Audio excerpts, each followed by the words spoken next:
രാവിലെ തൊട്ട് സത്യാനന്തരത എന്ന വാക്ക്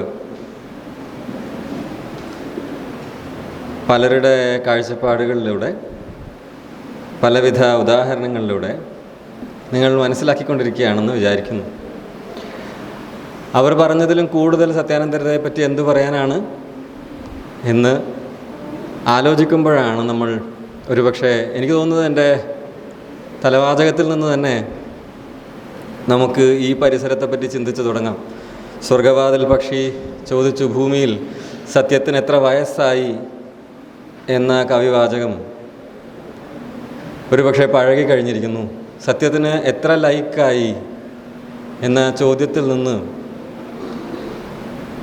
എന്തുതരം വ്യത്യാസമാണ് നമ്മൾക്ക് ഗ്രഹിച്ചെടുക്കാൻ പറ്റുക?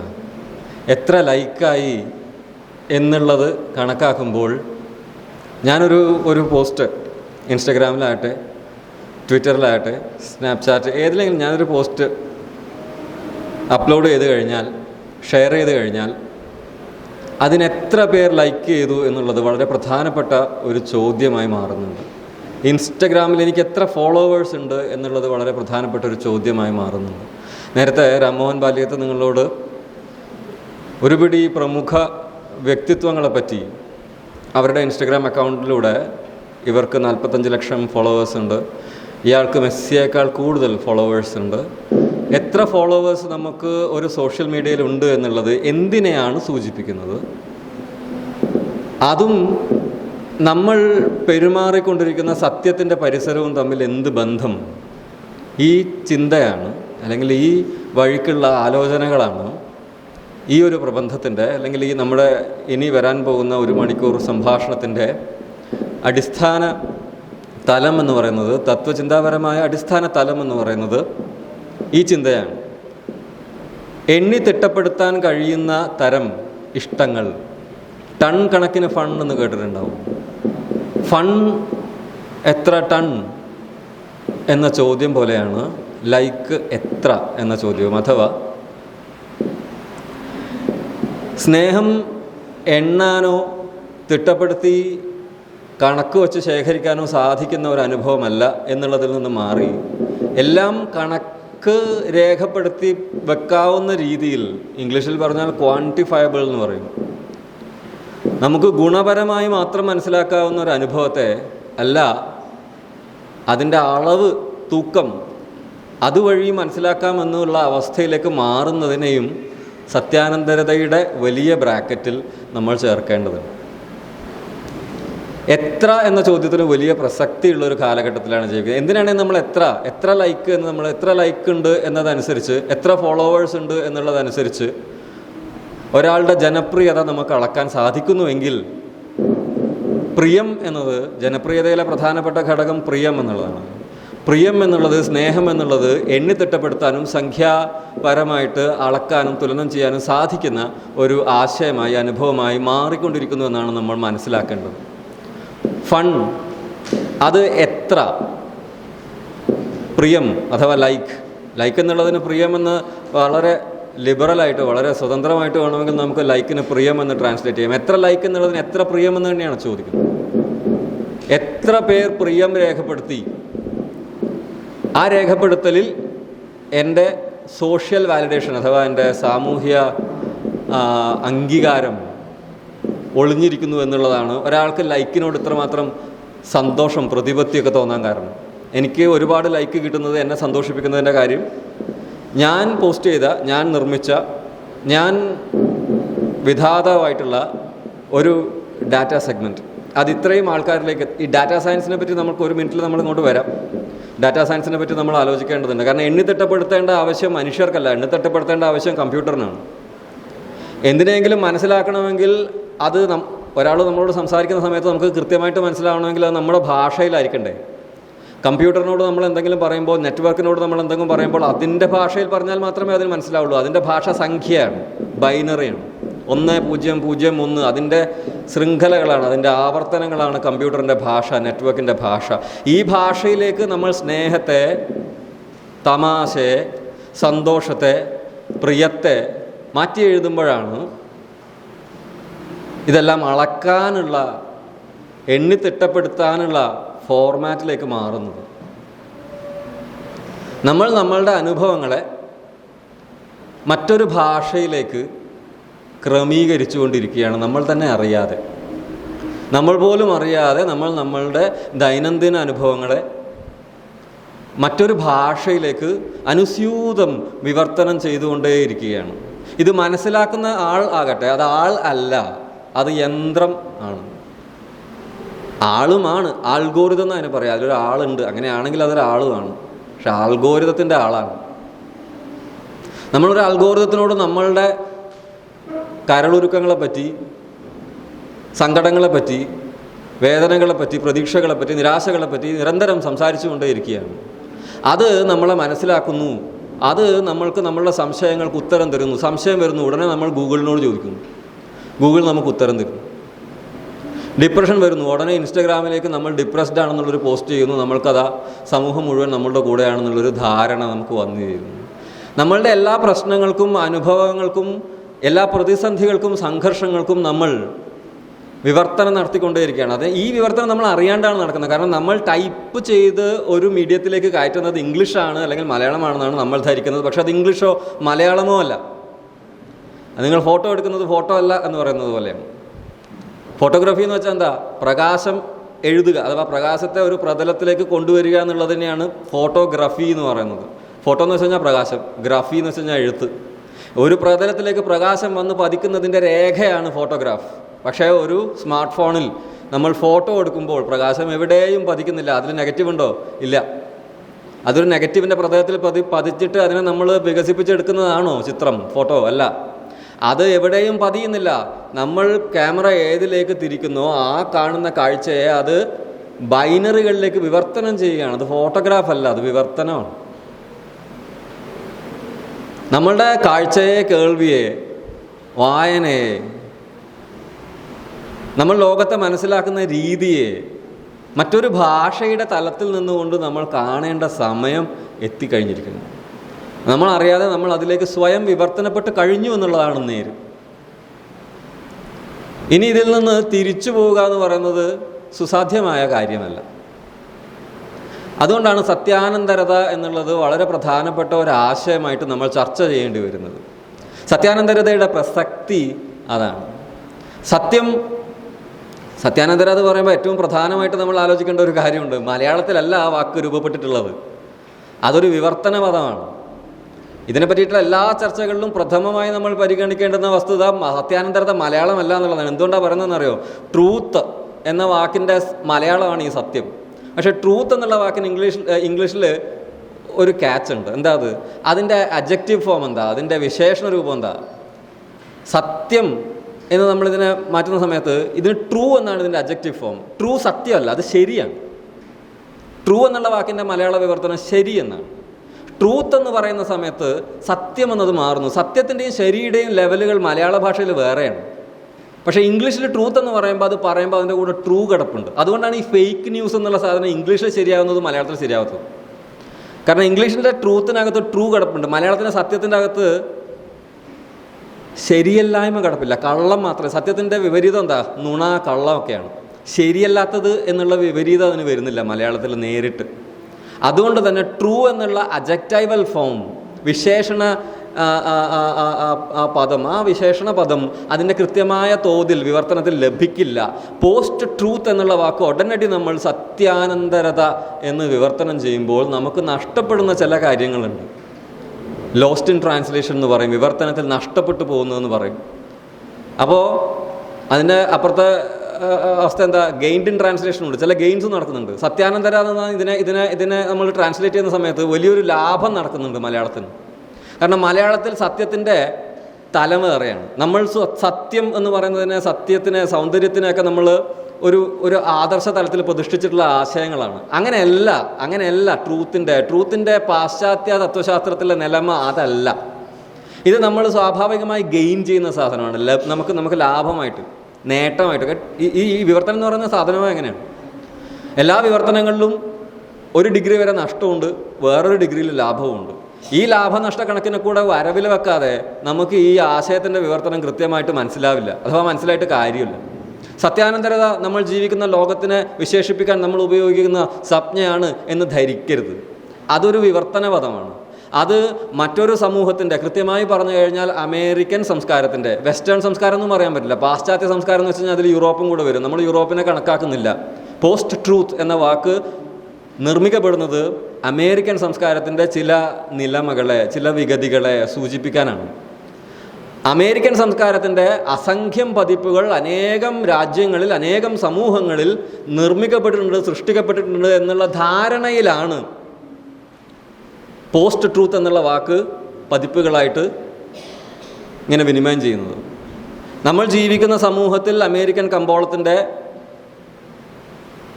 സംശയത്തിന് അതീതമായ രീതിയിൽ അമേരിക്കൻ കമ്പോളത്തിൻ്റെ സ്വാധീനമുണ്ട്, അമേരിക്കൻ രാഷ്ട്രീയത്തിൻ്റെ സ്വാധീനമുണ്ട് എന്ന് വെച്ചിട്ട് അമേരിക്കയിൽ നിലനിൽക്കുന്ന പോസ്റ്റ് ട്രൂത്ത് സാഹചര്യം, സന്ദർഭം, അതിലാണോ നമ്മൾ ജീവിക്കുന്നത്? അല്ലെങ്കിൽ നമ്മൾ ഈ സത്യാനന്തര എന്നുള്ള വാക്കിനെ ഏത് തരത്തിൽ കിഴിച്ച് ഹരിച്ച് ശരിപ്പെടുത്തി നമ്മളുടെ സാഹചര്യത്തിന് യോജിക്കുന്ന രീതിയിൽ അതിനൊരു തത്വശാസ്ത്രത്തെ നിർമ്മിച്ച് കൊണ്ടുവരും, towards A poetics of post truth എന്നുള്ള രീതിയിൽ, സത്യാനന്തരതയുടെ കാവ്യമീമാംസ എന്നുള്ള രീതിയിൽ നമുക്ക് ചിന്തിക്കാൻ സാധിക്കുമോ എന്നൊക്കെയുള്ള ആലോചനകളാണ് ഇനി നമ്മൾ എടുക്കാൻ പോകുന്നത്. അപ്പോൾ ആദ്യം നമുക്ക് എന്ത് ചെയ്യാം? നമുക്ക് ഈ സത്യം എന്നുള്ള ആശയത്തെ പാശ്ചാത്യ തത്വദർശനങ്ങളുടെ രൂപത്തിൽ ആദ്യം വിശകലനം ചെയ്തത് ആര്, എന്ത്, എപ്പോൾ, അതെങ്ങനെ വന്നു, എങ്ങനെ എപ്പോൾ വന്നു, അതിൻ്റെ കാര്യമെന്ത്, ട്രൂത്ത്. കാരണം പോസ്റ്റ് ട്രൂത്ത് എന്ന് പറയുമ്പോൾ, സത്യാനന്തരത എന്ന് പറയുമ്പോൾ ഒരു ശരാശരി മലയാളിയെ സംബന്ധിച്ചിടത്തോളം ആദ്യം മനസ്സിൽ വരുന്ന അർത്ഥം സത്യം കഴിഞ്ഞു, സത്യത്തിൻ്റെ കാലഘട്ടം കഴിഞ്ഞു എന്നുള്ളതാണ്. കാരണം പോസ്റ്റ് എന്ന വാക്കിന് നമുക്കിപ്പോൾ പോസ്റ്റ് കൊളോണിയൽ നമ്മൾ പറയാറുണ്ട്. പോസ്റ്റ് കൊളോണിയൽ എന്ന് വെച്ച് കഴിഞ്ഞാൽ കൊളോണിയൽ കാലഘട്ടം കഴിഞ്ഞിട്ട് എന്നുള്ള അർത്ഥത്തിലാണ്. ഈ കഴിഞ്ഞാൽ എത്ര കാലമായി ഈ കഴിവിൻ്റെ, ഈ കഴിഞ്ഞു പോയതിൻ്റെ, അസ്തമയത്തിൻ്റെ പ്രകാശം എത്ര കാലം നിലനിൽക്കുന്നൊരു ചോദ്യമുണ്ട്. നമ്മളിപ്പോഴും പോസ്റ്റ് കൊളോണിയലാണോ എന്നൊരു ചോദ്യം നമുക്ക് ചോദിച്ചു കഴിഞ്ഞാൽ നമ്മൾ പോസ്റ്റ് കൊളോണിയൽ. നമ്മളിപ്പോൾ ഒരു മനുഷ്യൻ, നമുക്കൊരാളോടുള്ള ഒരു പ്രണയബന്ധത്തിൻ്റെ ഉപമ എടുത്ത് നോക്കുക. നിങ്ങളുടെ ബോയ് ഫ്രണ്ട് അല്ലെങ്കിൽ ഗേൾ ഫ്രണ്ട് അവരുമായിട്ടൊരു ബ്രേക്കപ്പ് ഉണ്ടാക്കി കഴിഞ്ഞു കഴിഞ്ഞാൽ നിങ്ങൾ പോസ്റ്റ് ബോയ് ഫ്രണ്ട് എന്നാണോ അയാളെ വിളിക്കുക, അത് എക്സ് ബോയ് ഫ്രണ്ട് എന്നാണ്. അതെൻ്റെ പോസ്റ്റ് ബോയ് ഫ്രണ്ട്. ഞാനൊരു പോസ്റ്റ് ബോയ് ഫ്രണ്ട് ഫേസിൽ ഇങ്ങനെ നിൽക്കുകയാണ്. ഞാനൊരു പോസ്റ്റ് ഗേൾ ഫ്രണ്ട് ഫേസിൽ ഇങ്ങനെ post boy friend, post girl friend ഫേസിൽ നിങ്ങൾ എത്ര കാലം നിൽക്കും? നിങ്ങൾ എക്സ് ഗേൾ ഫ്രണ്ടിലോട്ട് പോവില്ലേ? അയാൾ എക്സ് ആണെന്ന് നിങ്ങൾ പറയാൻ വെച്ചാൽ അയാൾക്ക് എൻ്റെ ജീവിതത്തിൽ സ്ഥാനമില്ല. അപ്പോൾ അത് എക്സായി, എക്സിറ്റാണ് എക്സ്. പോസ്റ്റ് എക്സിറ്റ് അല്ല, പോസ്റ്റ് മലയാളത്തിൽ പോസ്റ്റ് ആവാന്നൊരു സംഭവമുണ്ട്. അയാൾ പോസ്റ്റാണ് അവിടെ, അയാൾ പോയിട്ടില്ല, ജീവിതത്തിൽ പോസ്റ്റായിട്ട് അങ്ങനെ നിൽക്കുകയാണ്. അങ്ങനെ ഒരു പോസ്റ്റിൻ്റെ സാധ്യത അവിടെ ഉണ്ട്. അത് ഈ പോസ്റ്റ് ആകുമ്പോൾ ആൾക്കാർ പോകുന്നില്ല, എക്സ് ആകുമ്പോഴേ ആൾക്കാർ പോവുള്ളൂ. റൈറ്റ്? നിങ്ങളുടെ എക്സുകളെ പറ്റി ആലോചിക്കുക. അപ്പോൾ അല്ലെങ്കിൽ നിങ്ങൾ എക്സ് ആയപ്പെട്ട അവസ്ഥകളെ പറ്റി ആലോചിക്കുക. അപ്പോൾ നിങ്ങൾക്ക് മനസ്സിലാവും ഞാൻ എപ്പോഴായിരുന്നു പോസ്റ്റ്, ഞാൻ എപ്പോഴായിരുന്നു എക്സ് എന്ന് നിങ്ങൾക്ക് മനസ്സിലാവും. അപ്പോൾ ആ രീതിയിൽ ഇതിനെ വലിങ്ങനെ ചിന്തിച്ചു കഴിഞ്ഞാൽ, ബ്രിട്ടീഷുകാർ ഇവിടെ നിന്ന സമയത്ത് നമ്മൾ കൊളോണിയൽ രാജ്യമായിരുന്നു. അവർ പോയപ്പോൾ നമ്മൾ പോസ്റ്റ് കൊളോണിയലായി. നമ്മൾ എക്സ് കൊളോണിയൽ ആവാത്ത എന്താ? അതെന്താ? 10-70 കൊല്ലമായില്ലേ? ഇനിയും നമുക്ക് ഈ ബന്ധം എക്സ് ആക്കാനായില്ലേ? ബ്രിട്ടീഷുകാർ നമ്മളുടെ എക്സ് ആവാനുള്ള സമയമായില്ല. എന്തുകൊണ്ട് നമ്മൾ അവരെ എക്സ് ആക്കുന്നില്ല? എന്തുകൊണ്ട് അവരിപ്പോഴും പോസ്റ്റായി ഇവിടെ തന്നെ നിൽക്കുന്നു? കാര്യമുണ്ട്. ഇന്ത്യയുടെ ഭരണഘടന എഴുതിയേക്കുന്നത് ഇംഗ്ലീഷിലാണ്. ഇന്ത്യയിൽ ഇംഗ്ലീഷ് ഒരു സെക്കൻഡ് ലാംഗ്വേജ് ആയിട്ടല്ല, ഫസ്റ്റ് ലാംഗ്വേജ്. നിങ്ങളുടെ തന്നെ സെക്കൻഡ് ലാംഗ്വേജാണ് മലയാളം. ഇത് ഫസ്റ്റ് ലാംഗ്വേജ് ഏതാ? കണ്ട, അതാണ് പോസ്റ്റ്. അത് എക്സ് ആയിട്ടില്ല. ആ സാധനം ഇവിടുന്ന് എക്സ് ആയിട്ടില്ല, അതിപ്പോഴും പോസ്റ്റായിട്ട് ഇവിടെ തന്നെ നിൽക്കുന്നതേ ഉള്ളൂ. പോസ്റ്റ് ട്രൂത്ത് എക്സ് എപ്പോഴും അങ്ങനെയാണ്. എക്സും പോസ്റ്റും തമ്മിലുള്ള വ്യത്യാസം മനസ്സിലാക്കാനാണ് കാര്യം. നമ്മൾ പോസ്റ്റ് കൊളോണിയലിസം എന്ന് പറയുമ്പോൾ കൊളോണിയലിസം മാറിപ്പോയിട്ടില്ല. കൊളോണിയലിസം ഇവിടെ എന്തൊക്കെ കൊണ്ടുവന്നോ, കൊളോണിയലിസത്തെ ഇൻസ്റ്റിറ്റ്യൂഷൻസ് ഉണ്ട്. ഈ നമ്മൾ നിൽക്കുന്ന യൂണിവേഴ്സിറ്റി, സർവകലാശാല എന്ന് പറയുന്ന പരിസരം കൊളോണിയലിസത്തിൻ്റെ ഭാഗമാണ്, കൊളോണിയൽ സംസ്കാരത്തിൻ്റെ ഭാഗമാണ്. Policing system, judiciary system, bureaucracy എല്ലാം കൊളോണിയലിസത്തിൻ്റെ. അതിവിടെ ഉള്ളിടത്തോളം കാലം നമ്മൾ പോസ്റ്റ് കൊളോണിയൽ തന്നെയാണ്. കാരണം അവയോടുള്ള നിത്യവിനിമയങ്ങൾ നമ്മളെ കൊളോണിയലിസത്തിൻ്റെ അവശിഷ്ടങ്ങളെ പറ്റി, അവശേഷിപ്പുകളെ പറ്റി വീണ്ടും വീണ്ടും ചിന്തിക്കാൻ പ്രേരിപ്പിക്കുന്നു. അഥവാ ആ ചിന്ത നമ്മുടെ നിത്യജീവിതത്തിൻ്റെ തത്വദർശനം ആയി മാറുന്നു. അതുകൊണ്ട് നമ്മൾ പോസ്റ്റ് കൊളോണിയലാണ്. അങ്ങനെ നമ്മൾ പോസ്റ്റ് ട്രൂത്തുമാണ്. എന്ന് വെച്ചാൽ സത്യം ഇവിടുന്ന് പോയിട്ടില്ല. എക്സ് ട്രൂത്ത് അല്ല നമ്മൾ. സത്യാനന്തരത എന്നുള്ള വാക്കിന് ആ പ്രശ്നമുണ്ട്, പോസ്റ്റ് ട്രൂത്തിന് ആ പ്രശ്നമില്ല. ഞാൻ ഈ വിവർത്തനത്തിലെ കുഴപ്പങ്ങൾ പറയുന്നുണ്ട്. അനന്തരത എന്ന് പറയുന്ന സമയത്ത് നമ്മളത് വിട്ട് കഴിഞ്ഞു. പക്ഷേ ഇംഗ്ലീഷിൽ പോസ്റ്റ് എന്ന് പറയുമ്പോൾ അനന്തരതയല്ല, അപ്പോൾ എന്തു പറ്റി? ഇതൊട്ട് സത്യവുമല്ല, ഇതൊട്ട് അനന്തരതയുമല്ല. ഞാൻ ഇത്ര നേരം പറഞ്ഞതിൻ്റെ ഉദ്ദേശം അതാണ്.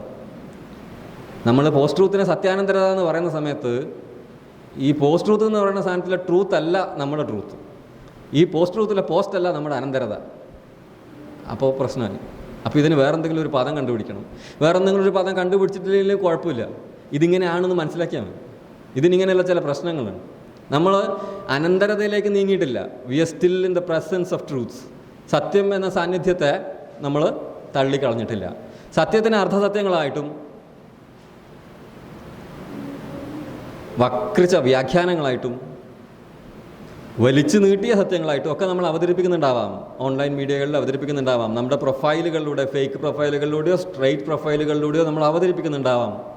നമ്മുടെ സത്യത്തിന് നമ്മൾ പലതരത്തിലുള്ള നിറങ്ങൾ കൊടുക്കുന്നുണ്ടാവാം, ഫിൽറ്റർ കൊടുക്കുന്നുണ്ടാവാം. ഒരു സെൽഫി എടുത്താൽ എത്ര സെൽഫി എടുത്താലാണ് ഇതെൻ്റെ സെൽഫിയാണെന്ന് നമുക്ക് തോന്നുക. ഒരു സെൽഫി എടുത്തു നോക്കി, ഇത് പോരാ, ഇത് ഞാനല്ല, അത് ഡിലീറ്റ് ചെയ്യുന്നു, അടുത്ത സെൽഫി എടുക്കുന്നു. 7ാമത്തെ സെൽഫിയിൽ നമുക്ക് വളരെ ഇഷ്ടപ്പെട്ട ഒരു ഫിൽറ്റർ പ്രയോഗിക്കുന്നു. ആ സെൽഫിയാണ് എൻ്റെ സെൽഫി എന്ന് നമ്മൾ തീരുമാനിക്കുന്നിടത്ത് നമ്മൾ സത്യത്തിനെ മാനിപ്പുലേറ്റ് ചെയ്യണം. ആ മാനിപ്പുലേഷൻ പ്രശ്നമുള്ളതായിട്ട് നമുക്ക് തോന്നുന്നില്ല. കാരണം ആ മാനിപ്പുലേഷൻ ആരെയാണ് വേദനിപ്പിക്കുന്നത്? ആരെയും വേദനിപ്പിക്കുന്നില്ല. എന്തിനാണ് സെൽഫി എടുക്കുന്നത്? എനിക്ക് നോക്കി രസിക്കാനാണോ? അല്ല, അപ്ലോഡ് ചെയ്യാനാണ്. എന്തിനാണ് അപ്ലോഡ് ചെയ്യുന്നത്? ഷെയർ ചെയ്യാനാണ്. എന്തിനാണ് ഷെയർ ചെയ്യുന്നത്? ലൈക്ക് കിട്ടാനാണ്. വളരെ എളുപ്പമാണ്. അതിൻ്റെ ഒരു പ്രത്യേക രീതിയിൽ വാലിഡേഷൻ സിസ്റ്റം എന്ന് പറയും ഇംഗ്ലീഷിൽ. നമ്മൾ അംഗീകരിക്കപ്പെട്ടു എന്നുള്ള നമ്മുടെ തോന്നൽ അത് കൃത്യമായി തിട്ടപ്പെടുത്താവുന്ന രീതിയിൽ ഒരു സമ്പ്രദായം നിലവിൽ വന്നിരിക്കുകയാണ്. തുടക്കത്തിലേക്ക് പോവാം. ഞാൻ ആ സത്യാനന്തരതയുടെ പ്രശ്നം ഡിസ്കസ് ചെയ്തിട്ട് തിരിച്ചു പോകാമെന്ന് വിചാരിച്ചാണ്. ഇപ്പോൾ ആദ്യമൊക്കെ ഗ്രീക്ക് ക്ലാസിക് കാലഘട്ടത്തിൽ എന്ന് വെച്ച് കഴിഞ്ഞാൽ 5ാം നൂറ്റാണ്ട് BC-ക്ക് മുൻപ് സത്യത്തെ അവിടെ വെക്കട്ടെ, സത്യവും സൗന്ദര്യമൊക്കെ എല്ലാ സംസ്കാരങ്ങളിലും, ക്ലാസിക് സംസ്കാരങ്ങളിലും അവർ തമ്മിൽ അങ്ങോട്ടും ഇങ്ങോട്ടുമുള്ള വലിയ ബാന്ധവങ്ങളെ പറ്റിയിട്ടുള്ള ചർച്ചകൾ ഉണ്ടായിട്ടുണ്ട്. സൗന്ദര്യം സത്യമാണ്, സത്യം സൗന്ദര്യമാണെന്നൊക്കെ എഴുതിയത് ജോൺ കീറ്റ്സ് ആണ്. ജോൺ കീറ്റ്സ് അല്ല, ജോൺ കീറ്റ്സ് ഒരു പഴയ ബുദ്ധിയെ, ഒരു പഴയ വിസ്ഡം, പഴയ ഒരു ആശയത്തെ തൻ്റെ ഓഡ് ഓൺ എ ഗ്രീഷ്യനാണ് എന്ന കവിതയിലേക്ക് പകർത്തി വെച്ചു എന്നേ ഉള്ളൂ. Truth is beauty, beauty truth, that is all you know and all you need to know എന്നുള്ള അദ്ദേഹത്തിൻ്റെ ഈ ചിതാഭസ്മം ഇട്ടുവെക്കുന്ന ഒരു പാത്രത്തെപ്പറ്റി ഒരു ഗീതകമുണ്ട്. അത് വളരെ പ്രസിദ്ധമായൊരു ഗീതകമാണ്. ആ ഗീതകത്തിൻ്റെ അവസാനത്തെ വരികളാണ് truth is beauty, beauty truth. സത്യം ശിവൻ സുന്ദരൻ എന്നൊക്കെ പറഞ്ഞുകൊണ്ട് ഇവിടെയും അതിന് വെർഷൻസ് ഉണ്ടായിട്ടുണ്ട്. സത്യം സുന്ദരമാണ്, സത്യം നഗ്നമാണ്, നേക്കഡ് ട്രൂത്ത് എന്ന് ഇംഗ്ലീഷിൽ പറയാം. കാരണം അതിന് വസ്ത്രത്തിൻ്റെ ആവശ്യമില്ല, അതിന് നാണം പറയേണ്ട ആവശ്യമില്ല. കാരണം ഞാൻ സത്യമാണ്, ഞാൻ സത്യമായിരിക്കുന്നിടത്തോളം കാലം എനിക്ക് മറവുകളുടെ ആവശ്യമില്ല, വസ്ത്രത്തിൻ്റെ ആവശ്യമില്ല. അതാണ് നേക്കഡ് ട്രൂത്ത്, നഗ്നമായ സത്യം എന്ന് നമ്മൾ പറയാറുണ്ട്. സത്യം എന്ന ആശയത്തിൻ്റെ ആ ഒരു പരിണാമത്തിലേക്ക് വരെ എന്താണ് സത്യം, എന്താണ് സൗന്ദര്യം, എങ്ങനെയാണ് പാശ്ചാത്യ തത്വശാസ്ത്രം ചർച്ച ചെയ്യാനുള്ള കാരണം ഈ സാധനം ഉടലെടുക്കുന്നത് പാശ്ചാത്യ ഫിലോസഫിയുടെ, വെസ്റ്റേൺ ഫിലോസഫിയുടെ, പാശ്ചാത്യ തത്വശാസ്ത്രത്തിൻ്റെ പരിസരത്തിൽ നിന്നാണ് ഈ ആശയം പുറത്തോട്ട് വരുന്നത്. പോസ്റ്റ് ട്രൂത്ത് എന്നുള്ളത് അവർക്കിത് പോസ്റ്റ് ട്രൂത്താണ്. നമ്മൾക്കിത് എങ്ങനെ പോസ്റ്റ് ട്രൂത്ത് ആവുന്നു എന്നുള്ളതിലേക്ക് നമുക്ക് തിരിച്ചു വരാം. നമുക്കത് കാരണം നമ്മൾ ഉപയോഗിക്കുന്നുണ്ട് ഈ സോഷ്യൽ മീഡിയ എന്ന് പറയുന്നത്. ഇപ്പോൾ ഇൻസ്റ്റാഗ്രാം എന്ന് പറയുന്നത് ചിറ്റൂരോ കാസർഗോഡോ കോഴിക്കോടോ മാത്രം നിലവിലുള്ള ഒരു സാധനമൊന്നുമല്ല. അതൊരു ആഗോള മാധ്യമമാണ്. ആഗോള മാധ്യമം എന്ന് പറയുമ്പോൾ അതിനൊരു കോർപ്പറേറ്റ് നേച്ചർ ഉണ്ടെങ്കിലും അതിനകത്തൊരു പോപ്പുലിസ്റ്റ് ഫേസും ഉണ്ട്, ജനകീയമായിട്ടുള്ളൊരു മുഖവും അതിനുണ്ട്. അത് ഈ സോഷ്യൽ മീഡിയയുടെ 2 തലങ്ങളെ പറ്റി നമ്മൾ ചർച്ച ചെയ്യുന്ന സമയത്ത് എപ്പോഴും നമ്മൾ പറയുന്നതാണ്. കാരണം ഒരു കോർപ്പറേറ്റ്, ഒരു യന്ത്രം എന്നൊക്കെ പറയുന്ന ആശയത്തിൽ നിന്ന് അതിൻ്റെ 19ാം നൂറ്റാണ്ടിൻ്റെ ഒരു പരിസരത്ത് നിന്നുകൊണ്ടാണ് പലപ്പോഴും നമ്മൾ യന്ത്രം എന്ന് പറയുക. യാന്ത്രികം എന്ന് വെച്ച് കഴിഞ്ഞാൽ മാനുഷികം എന്നുള്ളതിൻ്റെ വിപരീതമായിട്ടാണ് നമ്മൾ കണക്കാക്കുക. യന്ത്രം മനുഷ്യത്വം നഷ്ടപ്പെടുന്ന, മനുഷ്യൻ്റെ വൈകാരികത വറ്റിപ്പോകുന്ന ഇടത്താണ് യാന്ത്രികത വന്നു കയറുന്നതാണ് നമ്മൾ വിചാരിക്കുന്നത്. അങ്ങനെയാണോ ഇപ്പോഴത്തെ യന്ത്രങ്ങൾ? ആ യന്ത്രം എന്താണ്? പുക പുറത്തു വിടുന്ന, ഒച്ചപ്പാടുണ്ടാക്കുന്ന, കട്ട ഇടിക്കുന്ന വലിയ യന്ത്രങ്ങൾ. അതിനെയാണ് നമ്മൾ യന്ത്രം എന്ന് വിളിക്കുന്നത്. പക്ഷെ ആ യന്ത്രം മാറിപ്പോയി. ഇന്നത്തെ യന്ത്രങ്ങൾ അങ്ങനെയല്ല. Machines are different now. ഇന്നത്തെ മെഷീൻ എന്താ? ഇന്നത്തെ മെഷീന് ശബ്ദമില്ല. ഇൻസ്റ്റാഗ്രാം പ്രവർത്തിപ്പിക്കുമ്പോൾ ശബ്ദം വരുന്നില്ല, പക്ഷെ അതൊരു മെഷീനല്ലേ? അതൊരു മെഷീനാണ്. ഫേസ്ബുക്കോ ട്വിറ്ററോ പ്രവർത്തിപ്പിക്കുന്ന സമയത്ത് അതിൽ നിന്ന് പുക പുറത്തു വരുന്നില്ല, ഒച്ച പുറത്തു വരുന്നില്ല. അതൊരു വലിയ മുറിയിൽ കൊണ്ട് ഇൻസ്റ്റാൾ ചെയ്യേണ്ട ആവശ്യമില്ല. അതിരിക്കുന്ന മുറിയിൽ നമ്മൾ ഇൻസ്റ്റാൾ ചെയ്യുന്നത്. ഇന്നത്തെ യന്ത്രങ്ങൾ നമ്മളുടെ മുറിയിൽ കൊണ്ടുവന്ന് നമ്മൾ ഇൻസ്റ്റാൾ ചെയ്യുകയല്ല ചെയ്യുന്നത്. ഇന്നത്തെ യന്ത്രം എവിടെ ഇരിക്കുന്നോ അവിടെ നമ്മളെ കൊണ്ടുപോയി പ്രതിഷ്ഠിക്കുക ചെയ്യുന്നത്. ഇൻസ്റ്റലേഷൻ എന്ന് പറയും, പ്രതിഷ്ഠിക്കുക ചെയ്യുന്നത്. എങ്ങനെയാണ് നമ്മൾ പ്രതിഷ്ഠിക്കുക? നമുക്കെല്ലാവർക്കും ഫോൺ ഇഷ്ടമുള്ളൊരു സംഭവമാണ്. പക്ഷേ ഒരു ഫോൺ, നമുക്ക് ഫോണല്ല ശരിക്കും ഇഷ്ടം. അത് നമ്മൾ ശരിക്കും ശ്രദ്ധിച്ചാൽ നമ്മുടെ ഈ ഓൺലൈൻ സൈബർ യുഗത്തിലെ നമ്മളുടെ സാംസ്കാരിക വിനിമയങ്ങൾ ശരിക്കും ശ്രദ്ധിച്ചു കഴിഞ്ഞാൽ നമുക്ക് മനസ്സിലാവും, നമ്മൾക്ക് അതിനെ പറ്റിയിട്ടുള്ള മെറ്റാവിഷൻ എന്ന് പറയും. വെച്ച് കഴിഞ്ഞാൽ നമ്മൾ എങ്ങനെ കാണുന്നു എന്നും കൂടെ നമ്മൾ മനസ്സിലാക്കണം. നമ്മൾ കണ്ടാൽ മാത്രം പോരാ, എങ്ങനെ നമ്മൾ കാണുന്നു എന്നും കൂടെ മനസ്സിലാക്കണം. ഒരു ഫോൺ, ഇപ്പോൾ ചെറിയ കുട്ടികൾക്കടക്കം ഒരു ഫോൺ കൈ കിട്ടുക എന്ന് വെച്ച് കഴിഞ്ഞാൽ വലിയൊരു ത്രില്ലാണ്. വെറുതെ ഇരിക്കുകയാണെങ്കിൽ അച്ഛാ ഫോൺ ഉണ്ടോ, അമ്മേ ഫോൺ ഇതാ, ഇനി കൊടുത്തില്ല എന്ന് ചോദിച്ചാൽ വലിയ അഴക്കാണ്. ഫോൺ കൈ കൊടുത്താലോ കഞ്ചാവ് കിട്ടിയ പോലെയാണ്. പിന്നെ ഒരു അനക്കവും ആട്ടവും ഇല്ല, അത് നോക്കി ഇരുന്നോളൂ, എത്ര മണിക്കൂർ വേണമെങ്കിലും ഇരുന്നോളൂ. പലയിടത്തും ഈ കരയുന്ന കുട്ടികളെ സാന്ത്വനിപ്പിക്കാൻ അല്ലെങ്കിൽ അവരുടെ കരച്ചിൽ നിർത്താൻ പണ്ട് അമ്പിളിമാമനെ കൊണ്ടുതരാന്നൊക്കെ. അമ്പിളിമാമൻ്റെ അടുത്തൊന്നും പോകണ്ട. ഇപ്പോൾ അമ്പിളിമാമൻ വേണ്ട, പായസം വേണ്ട, താരാട്ട് വേണ്ട, പാട്ട് വേണ്ട, അമ്മയുടെ ഫോൺ മതി. അമ്മയുടെ ഫോൺ അങ്ങോട്ട് കൊടുത്തു കഴിഞ്ഞാൽ അമ്മയ്ക്കറിയാത്ത അതിനൂതനമായ സാങ്കേതിക വിദ്യകളുടെ അനുസ്യൂതമായ ഒഴുക്ക് ഈ സ്ക്രീനിലൂടെ നടക്കുന്നതായിരിക്കും. കാരണം ഈ കുട്ടിക്ക് ഇത് ചെയ്യാൻ പറ്റും. ഈ കുട്ടി ഡിജിറ്റൽ നെറ്റീവ് എന്ന് പറയുന്ന യുഗത്തിൽപ്പെട്ട്. ഡിജിറ്റൽ നെറ്റീവ് എന്ന് വെച്ച് കഴിഞ്ഞാൽ അയാൾ എവിടെ നിന്നും തീർത്ഥാടകനായിട്ടോ അഭയാർത്ഥിയായിട്ടോ വന്നൊന്നല്ല, അയാൾ ഇതിലേക്ക് പറന്നു വീണാണ്. അവൻ പറന്നു വീഴുമ്പോൾ ഈ ലോകത്ത് ഈ മെഷീൻ ഇൻസ്റ്റാൾഡ് ആണ്. ആൻഡ് അവർ ഇതുമായിട്ട് പുതിയ പറന്നു വീഴുന്ന കുട്ടികൾ, മില്ലേനിയൽസ് നമ്മൾ വിളിക്കുന്ന തലമുറ, ഡിജിറ്റൽ യുഗത്തിൻ്റെ ശരിയായ അവകാശികളാണ്.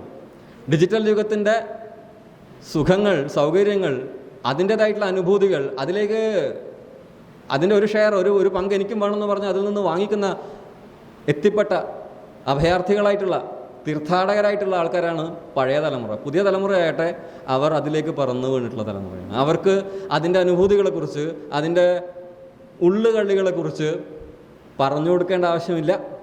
എന്നാലും ഇതുപോലുള്ള സെമിനാറുകളിൽ നമ്മൾ അതിനെപ്പറ്റി പറഞ്ഞുകൊണ്ടേയിരിക്കും. അപ്പോൾ പിന്നെ എന്തിനാണ് ഞങ്ങളോട് പറയുന്നത്? നിങ്ങളോട് പറയേണ്ട ചില കാര്യങ്ങൾ. ഞാൻ നേരത്തെ പറഞ്ഞ മെറ്റാവിഷൻ ഉണ്ട്, അത് ഉപയോഗിച്ചാൽ മാത്രം പോരാ. അതിൻ്റെ കാഴ്ച എങ്ങനെയാണ് രൂപപ്പെടുന്നതെന്നും കൂടി നമ്മൾ അറിയണം. എങ്ങനെയാണ് അതിലൊരു കാഴ്ച രൂപപ്പെടുന്നത് എന്നുള്ളത് അറിയേണ്ടത് വളരെ പ്രസക്തമായൊരു കാര്യമാണ്. അതിലേക്ക് നമ്മൾക്ക് വരാം. നമ്മൾ ഒന്നും കൂടെ ഫ്ലാഷ് ബാക്കിലോട്ട് പോവാം. ഇങ്ങനെ തിരിഞ്ഞ് നമ്മൾ നേരത്തെ 5ാം സെഞ്ചുറി BC പോയ വഴിക്ക് നമുക്ക് ഒന്നും കൂടെ പോവാം. ഞാൻ പറഞ്ഞു, ക്ലാസിക് ഗ്രീക്ക് കാലഘട്ടത്തിൽ സത്യവും സൗന്ദര്യവും അബ്സ്ട്രാക്റ്റ് ആയിരുന്നില്ല, അമൂർത്തമായിരുന്നില്ല.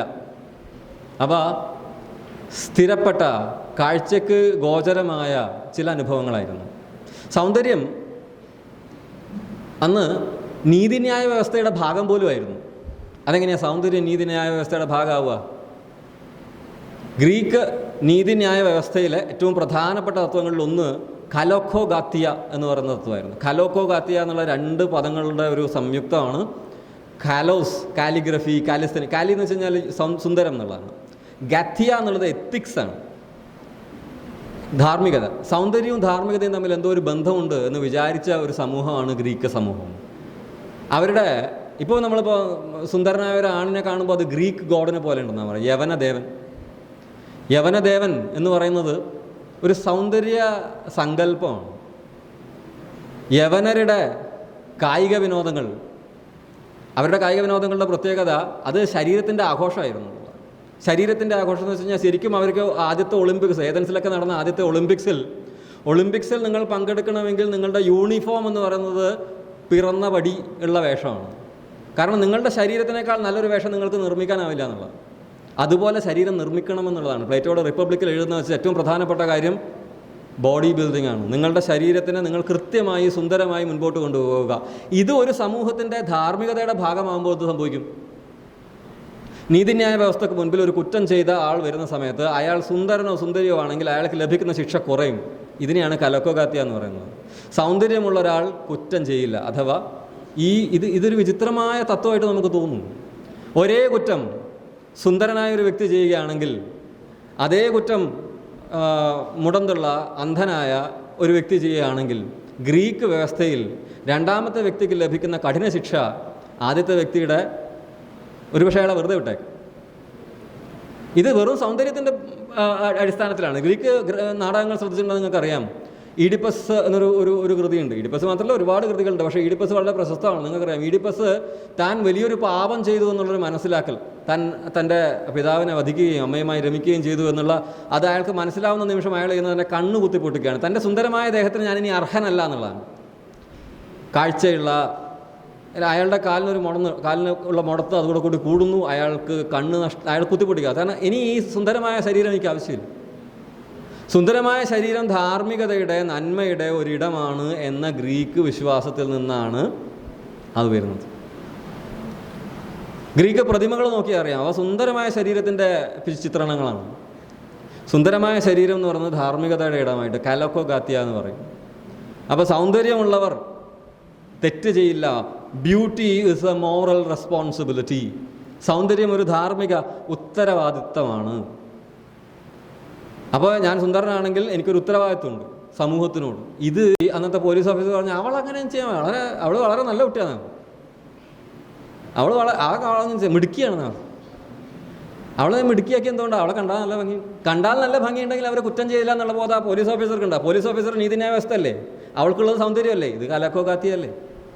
സോ അടിസ്ഥാനപരമായിട്ട് ആ സാധനം ഗ്രീക്കിൽ മാത്രമല്ല, ഇവിടെയുണ്ട്. ഇവിടെ സവർണൻ അവർണൻ, അതെന്തിൻ്റെ ബേസിസിലാണ്?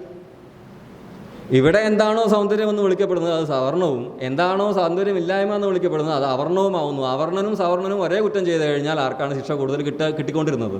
അവർണനാണ്. അതും കലക്കോ ഗാത്തി തന്നെയാണ്. അപ്പോൾ നമ്മളിത് മനസ്സിലാക്കാൻ ഗ്രീക്സ് വരെ പോകേണ്ട ആവശ്യമില്ല. ഞാൻ പറഞ്ഞത് ഗ്രീസിൻ്റെ പരിസരത്തിൽ ഇത് കൃത്യമായി തത്വപരമായി അത് ഘടനയുടെ ഭാഗമായി വന്നിരുന്നു എന്ന് മാത്രമേ ആ പറഞ്ഞതിന് അർത്ഥമുള്ളൂ. അതുകൊണ്ട് ഗ്രീക്കുകാർ മോശപ്പെട്ടവരാണെന്നല്ല ഞാൻ പറയുന്നത്. അങ്ങനെയാണ് നമ്മളെല്ലാവരും മോശപ്പെട്ടവർ തന്നെയാണ്. നമ്മളെല്ലാവരും ഈ ഒരു ചിന്താഗതിയുടെ അറ്റവും മുറിയൊക്കെ നമ്മളൊക്കെ പ്രയോഗിച്ചിട്ടുണ്ട് നമ്മുടെ ജീവിതത്തിൽ. എന്തായാലും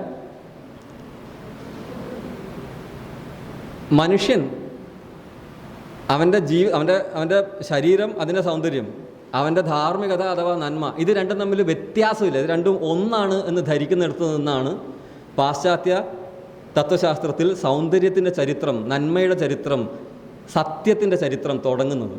അത് സത്യമാണ്. എന്ന് വെച്ച് കഴിഞ്ഞാൽ ഞാൻ എന്നെ കാണുന്നുണ്ടെങ്കിൽ, ഞാൻ നിങ്ങൾക്ക് സുന്ദരനായി തോന്നുന്നുണ്ടെങ്കിൽ എൻ്റെ സൗന്ദര്യം സത്യമാണ്, ധാർമ്മികമാണ്.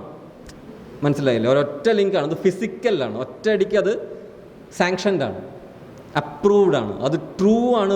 അതുകൊണ്ടാണ് ട്രൂത്ത് ബ്യൂട്ടി, ബ്യൂട്ടി ട്രൂത്ത് എന്നുള്ള സാധനം ഗ്രീക്ക് കാലഘട്ടത്തിൽ അത് ക്രോഡീകരിക്കപ്പെടുന്നത്. സത്യം സൗന്ദര്യവും സൗന്ദര്യം സത്യവുമാണ് എന്ന അന്ന് രൂപീകരിക്കപ്പെടുന്നത് ഈ ഒരു ആശയത്തിൻ്റെ പരിസരത്ത് നിന്നുകൊണ്ടാണ്. ആ ഒരു വാക്യം, ഒരു പഴമൊഴി പോലെ ഒരു സാധനം അന്ന് രൂപീകരിക്കപ്പെടുന്നത് അങ്ങനെയാണ്. പിന്നീട് എപ്പോഴാണ് ഉടലിൽ നിന്നും സൗന്ദര്യത്തെ നമ്മൾ വിഭജിച്ച് വെക്കാൻ ശീലിച്ചത്? നമ്മളല്ല, അതും നടക്കുന്നത് അടിസ്ഥാനപരമായിട്ട് പാശ്ചാത്യ തത്വചിന്താ പരിസരത്ത് തന്നെയാണ്. അത് മധ്യകാലഘട്ടത്തിൽ ക്രിസ്തീയ തത്വചിന്ത ശക്തി പ്രാപിച്ചതോടുകൂടെയാണ്. ശരീരത്തിലല്ല സൗന്ദര്യം, ശരീരം വെറും ഒരു തോട് മാത്രം, അതിനകത്തിരിക്കുന്ന ആത്മാവിൻ്റെ സൗന്ദര്യമാണ് ശരിയായ സൗന്ദര്യം. ആത്മാവ് ജനിക്കുന്നത് വികലമായിട്ടാണ്, പാപജടിലമായിട്ടാണ്. അതിൻ്റെ ഉന്നമനത്തിന് നിങ്ങൾ ക്രിസ്തീയതയിൽ വിശ്വസിക്കേണ്ടിയിരിക്കുന്നു. ക്രിസ്തീയത ശരീരത്തിൻ്റെ നിരാകരണമാണ്. ഇത് യൂറോപ്പിലാണ്. സെമിറ്റിക് മതങ്ങൾ യൂറോപ്പിൽ മാത്രമല്ല, അറബിയയിലുണ്ടായിട്ടുണ്ട്. ജൂതമതം എവിടെയൊക്കെ സഞ്ചരിച്ചിട്ടുണ്ടോ അവിടെയൊക്കെ പോയിട്ടുണ്ട്. ഈ ആശയവും ഒരുപാട് നമ്മുടെ നാട്ടിലെ പഴമൊഴികളിലും കാണാം. പുറമേയുള്ള സൗന്ദര്യം നിങ്ങൾ വിശ്വസിക്കരുത്, അങ്ങനെയുള്ള പഴമൊഴി ഇവിടെയും കാണാം. ആ വിസ്ഡം എവിടെ നിന്ന് വരുന്നത്? ആ ബുദ്ധി മധ്യകാലഘട്ടത്തിൽ രൂപീകരിക്കപ്പെടുന്നതാണ്. ഇത് നിങ്ങൾ വിചാരിക്കുന്നത് എങ്ങനെയാണ് പാശ്ചാത്യ ലോകത്തെ ഒരു സംഭവം ഇങ്ങേറ്റത്ത് കേരളത്തിൽ വരെ പതിപ്പുകൾ ഉണ്ടാവുന്നതെന്ന്?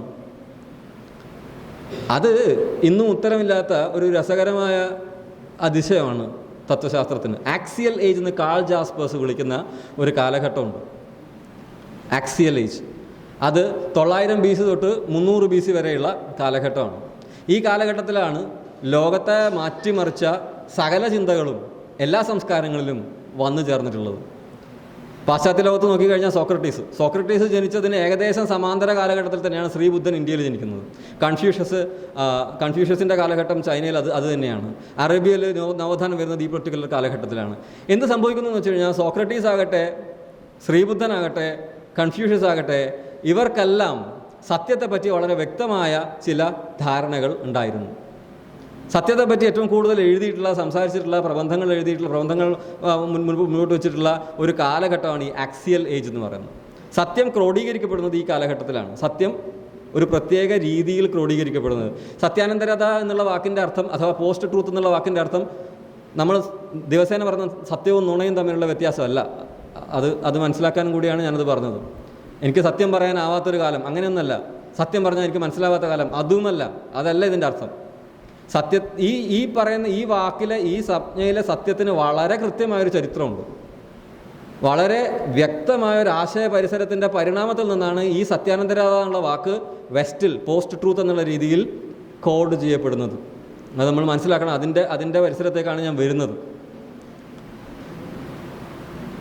ലോകത്ത് എഴുത്ത്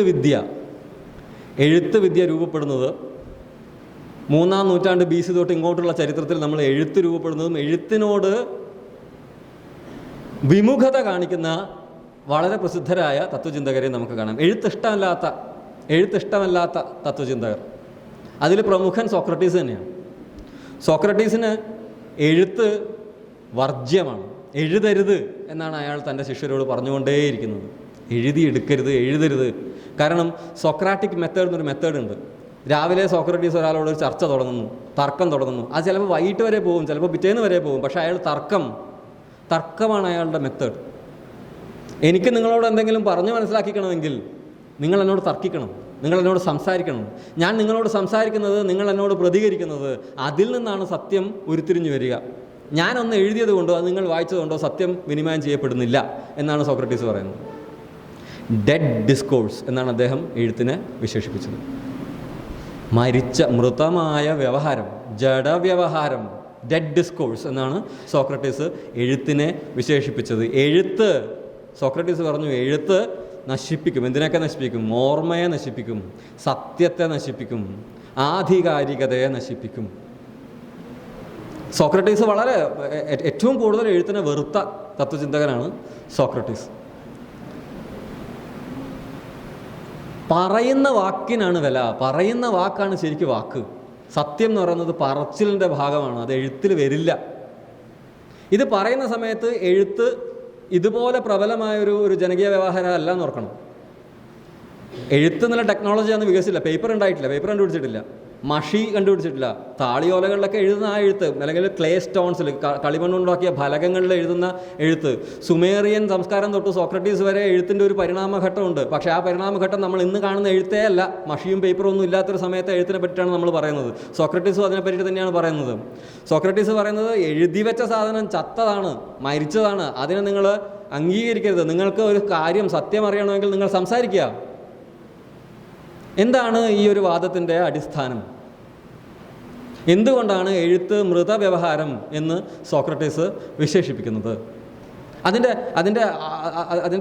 ഉദ്ദേശം എന്താണ്? ഇത്രയേ ഉള്ളൂ. എഴുതി കഴിഞ്ഞാൽ എഴുത്ത് വായിക്കുന്ന ഒരാൾ ആ എഴുതിയത് സത്യമെന്ന് തെറ്റിദ്ധരിക്കാൻ സാധ്യതയുണ്ട്.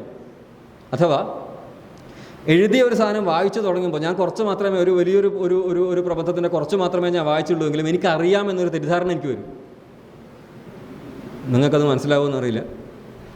പരീക്ഷയ്ക്കൊക്കെ പഠിക്കുമ്പോൾ കുറച്ച് വായിച്ചാൽ എനിക്കിത് മനസ്സിലായി എന്നൊരു തോന്നൽ വരും ചിലപ്പോൾ. അത് എഴുത്തിൻ്റെ ഒരു വലിയ പ്രശ്നമാണ്. അത് നമുക്ക് മനസ്സിലാവാത്തൊരു പ്രശ്നമാണ്. സോക്രട്ടീസിന് അന്നേ മനസ്സിലായ പ്രശ്നമാണ്. എഴുത്തിൻ്റെ ഒരു വലിയ പ്രശ്നം എന്ന് പറയുന്നത് അത് വായിച്ച് മനസ്സിലാക്കി തുടങ്ങുന്നതേ ഉണ്ടാവുള്ളൂ. പക്ഷേ നിങ്ങൾക്ക് തോന്നുന്നത് മനസ്സിലായി എന്നാണ്. അത് മനസ്സിലായില്ല എന്ന് നിങ്ങൾക്ക് എപ്പോഴാണ് മനസ്സിലാവുക? ഒരാളോട് തർക്കിക്കുമ്പോഴാണ്, സംസാരിക്കുമ്പോഴാണ്. അപ്പോൾ നിങ്ങൾക്ക് മനസ്സിലാവും, അയ്യോ എനിക്ക് ഇതിനെപ്പറ്റി അറിയില്ലല്ലോ, ഇയാൾക്ക് കുറച്ചും കൂടെ അറിയാം. അയാൾക്ക് എങ്ങനെ കുറച്ചും കൂടെ അറിയാം? കാരണം അയാൾ തർക്കിച്ച് കാണും, വേറെ ഇടത്ത് അയാൾ കേട്ട് കാണും, അയാൾ വാഗ്വാദങ്ങളിൽ ഏർപ്പെട്ട് കാണും. അപ്പോൾ സോക്രട്ടീസ് പറയുന്നത് നിങ്ങളിൽ ഇത് എന്നെ പോലത്തെ ടീച്ചർമാർക്ക്, നമ്മൾ അധ്യാപകർക്ക് ഇപ്പോൾ വളരെ കൃത്യമായിട്ട് മനസ്സിലാക്കും. നമ്മളെ എത്രയോ നേരം കമ്പ്യൂട്ടർ സ്ക്രീനിൻ്റെ മുമ്പിൽ ചിലവഴിക്കുന്ന കുട്ടികളെ കാണുന്ന ആൾക്കാരാണ് ഇന്നത്തെ ഈ മുതിർന്ന തലമുറ എന്ന് പറയുന്നത്. ഞങ്ങൾക്ക് മനസ്സിലാവുന്നൊരു കാര്യമാണ്. നിങ്ങൾക്കൊന്നും മനസ്സിലായിട്ടുണ്ടാവില്ല, പക്ഷേ നിങ്ങളുടെ മനസ്സിൽ ഇത് മനസ്സിലായെന്നായിരിക്കും. അത് എന്തുകൊണ്ടാണെന്ന് വെച്ച് കഴിഞ്ഞാൽ, പണ്ട് സോക്രട്ടീസ് എഴുത്തിനെ പറ്റി പറഞ്ഞ അതേ പ്രശ്നമാണ് ഞങ്ങൾക്കുള്ളത്. അന്ന് സോക്രട്ടീസ് പറഞ്ഞു എഴുത്ത് വായിക്കുന്ന ഒരാൾക്ക് പെട്ടെന്ന് മനസ്സിലായെന്ന് തോന്നും, പക്ഷേ അയാൾക്ക് മനസ്സിലായി കാണില്ല എന്ന്. ഇന്ന് നിങ്ങളുടെ അധ്യാപകർ നിങ്ങളോട് പറയുന്നത് അതാണ്. നിങ്ങൾക്ക് തോന്നും ഇൻ്റർനെറ്റ് വായിച്ചിട്ട് മനസ്സിലായെന്ന്, അത് മനസ്സിലാക്കലല്ല എന്നവർ പറയും. ഗൂഗിളിൽ കണ്ടതല്ലേ, അത് മനസ്സിലായിട്ടില്ല. പക്ഷെ നിങ്ങൾക്ക് മനസ്സിലായി, വിക്കിപീഡിയയിൽ വായിച്ചതല്ലേ, അത് മനസ്സിലായിട്ടില്ല. എന്താ പ്രശ്നം? ആധികാരികത ശരിയില്ല എന്നാണ് അവർ പറയുന്നത്. നമ്മൾ പറയുന്നതും സോക്രട്ടീസ് പറയുന്നതും ഒന്ന് തന്നെയാണ്. അന്നൊരു സോക്രട്ടീസ് ഉണ്ടായിട്ടുള്ളൂ, ഒന്ന് മൊത്തം അധ്യാപക സമൂഹം അത് തന്നെ പറഞ്ഞുകൊണ്ടിരിക്കുന്നു.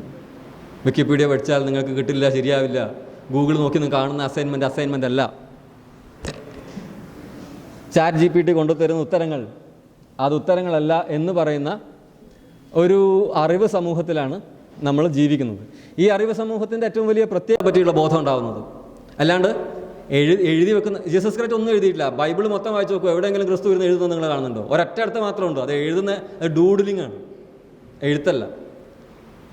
പാപം ചെയ്യാത്തവർ കല്ലെറിയട്ടെ എന്ന് പറഞ്ഞുകൊണ്ട് യേശു ക്രിസ്തു ഒരു കമ്പെടുത്ത് പൂഴിയിൽ എന്തോ വരച്ചു. അവിടെ മാത്രമാണ് യേശു ക്രിസ്തു എന്തെങ്കിലും വരക്കുന്നത്. അത് വേറെ ഒരിടത്തും ബൈബിളിൽ യേശു ക്രിസ്തു എഴുതുന്നില്ല. എഴുത്ത് അദ്ദേഹത്തിന് താല്പര്യമില്ലാത്ത ദിവസം എഴുതരുത് എന്നാ പറഞ്ഞു. എഴുതരുത് എന്ന് പറഞ്ഞ യേശു ക്രിസ്തുവിനെ നമ്മളൊക്കെ അറിയുന്നത് അദ്ദേഹത്തിൻ്റെ 12 ശിഷ്യന്മാരും മത്സരിച്ച് എഴുതിയതുകൊണ്ട്. ശ്രീബുദ്ധൻ മറ്റൊരു മഹാൻ എഴുതരുത്. ശ്രീബുദ്ധൻ എങ്ങനെയായിരുന്നു? ഗ്രാമഗ്രാമാന്തരങ്ങൾ നടന്ന് എവിടെയെങ്കിലും ആൽമരം കണ്ടാൽ അവിടെ ഇരുന്ന് ആ ആൾക്കാരൊക്കെ വിളിച്ചു കൂട്ടി സംസാരിക്കുക. രാവിലെ തൊട്ട് വൈകിട്ട് വരെ സംസാരിക്കുക, വൈകിട്ട് തൊട്ട് രാത്രി വരെ സംസാരിക്കുക, രാത്രി പുലരുന്നത് വരെ സംസാരിച്ചുകൊണ്ടേയിരിക്കുക. നിർത്താണ്ട് സംസാരിക്കുക. പറയുന്നത് സത്യമാണ്, അത് കേൾക്കുക. അത് എഴുതാൻ അയാൾ ആരെയും അനുവദിച്ചില്ല. പക്ഷെ ഇന്ന് ബുദ്ധമതം നിലവിൽ നിൽക്കുന്നത് അയാളുടെ ശിഷ്യന്മാർ എഴുതി വെച്ചുകൊണ്ടാണ്. ശ്രീബുദ്ധ ഭഗവാന്റെ ശിഷ്യന്മാർ ഇത് എഴുതി വെക്കുകയും ഫാഹിയാനും ഹ്യുവാൻസാങ്ങും ഒക്കെ ഹിമാലയം കടന്നു വന്ന് ഈ എഴുത്ത് പകർത്തി എഴുതി ചൈനയിലേക്കും അപ്പുറത്തോട്ടും കൊണ്ടുപോയതുകൊണ്ടാണ് ബുദ്ധമതം ഒരു ഇൻ്റർനാഷണൽ മതമായി വളർന്നത്. കൺഫ്യൂഷ്യസ് തൻ്റെ മഠത്തിൽ ആരെങ്കിലും എഴുതുന്നത് കണ്ടാൽ പൊരിയുന്ന ചട്ടിയിൽ കയറ്റി നിർത്തുക എന്ന ശിക്ഷ കൊടുത്തുകൊണ്ടിരുന്ന അപാര ഗുരുവാണ് കൺഫ്യൂഷ്യസ്. അദ്ദേഹത്തിന് നമ്മൾ അറിയുന്നത് അനുസരണശീലം ഇല്ലാത്ത ശിഷ്യന്മാർ, അദ്ദേഹം പറഞ്ഞത് എഴുതി വെച്ചതുകൊണ്ട്. എഴുത്തിനെ വെറുത്ത ഇവർ, എഴുത്തിനോടുള്ള അവരുടെ വലിയ പ്രശ്നം ഇതായിരുന്നു. എഴുത്തിനോടുള്ള അവരുടെ പ്രശ്നം എന്ന് വെച്ചാൽ ആധികാരികത ഇല്ലാത്ത രേഖകൾ സത്യം എന്ന രീതിയിൽ സമൂഹത്തിൽ പ്രചരിക്കുകയും അത് തെറ്റായ ഒരു അറിവ് സമൂഹത്തിനെ കെട്ടിപ്പടുക്കുകയും ചെയ്യും. തെറ്റായ അറിവ് സമൂഹം ഉണ്ടായാൽ സമൂഹം നശിക്കും, ഓർമ്മ നശിക്കും, സ്മൃതി നശിക്കും. അതും കൂടെ പറയുന്നുണ്ട്. സ്മൃതിയുടെ പ്രശ്നം, ഓർമ്മയുടെ പ്രശ്നം കൂടി സോക്രട്ടീസ് പറയുന്നുണ്ട്. It destroys your memory. ഇത് നിങ്ങളുടെ ഓർമ്മയെ നശിപ്പിക്കും. കാരണം ഓർത്തു വെക്കുക എന്ന് പറയുന്നത് വലിയൊരു കഴിവാണ്. അത് ശരിക്കും സത്യമാണ്. എൻ്റെ 3 തലമുറ മുൻപ്, 3 തലമുറയല്ല, എൻ്റെ 1 തലമുറ മുമ്പ് എൻ്റെ അച്ഛനും അമ്മയും ഒക്കെ പറയുന്ന ഒരു സംസാരത്തിനിടക്ക്, ഒരു സംഭാഷണത്തിനിടക്ക് എത്ര കവിതകളാണ് അവർക്ക് ഓർമ്മയിൽ നിന്ന് എടുത്ത് ഉദ്ധരിക്കാൻ പറ്റുക. എത്രയധികം കാര്യങ്ങൾ അവർ ഓർമ്മയിൽ വെച്ചിരിക്കുന്ന സാധനങ്ങൾ.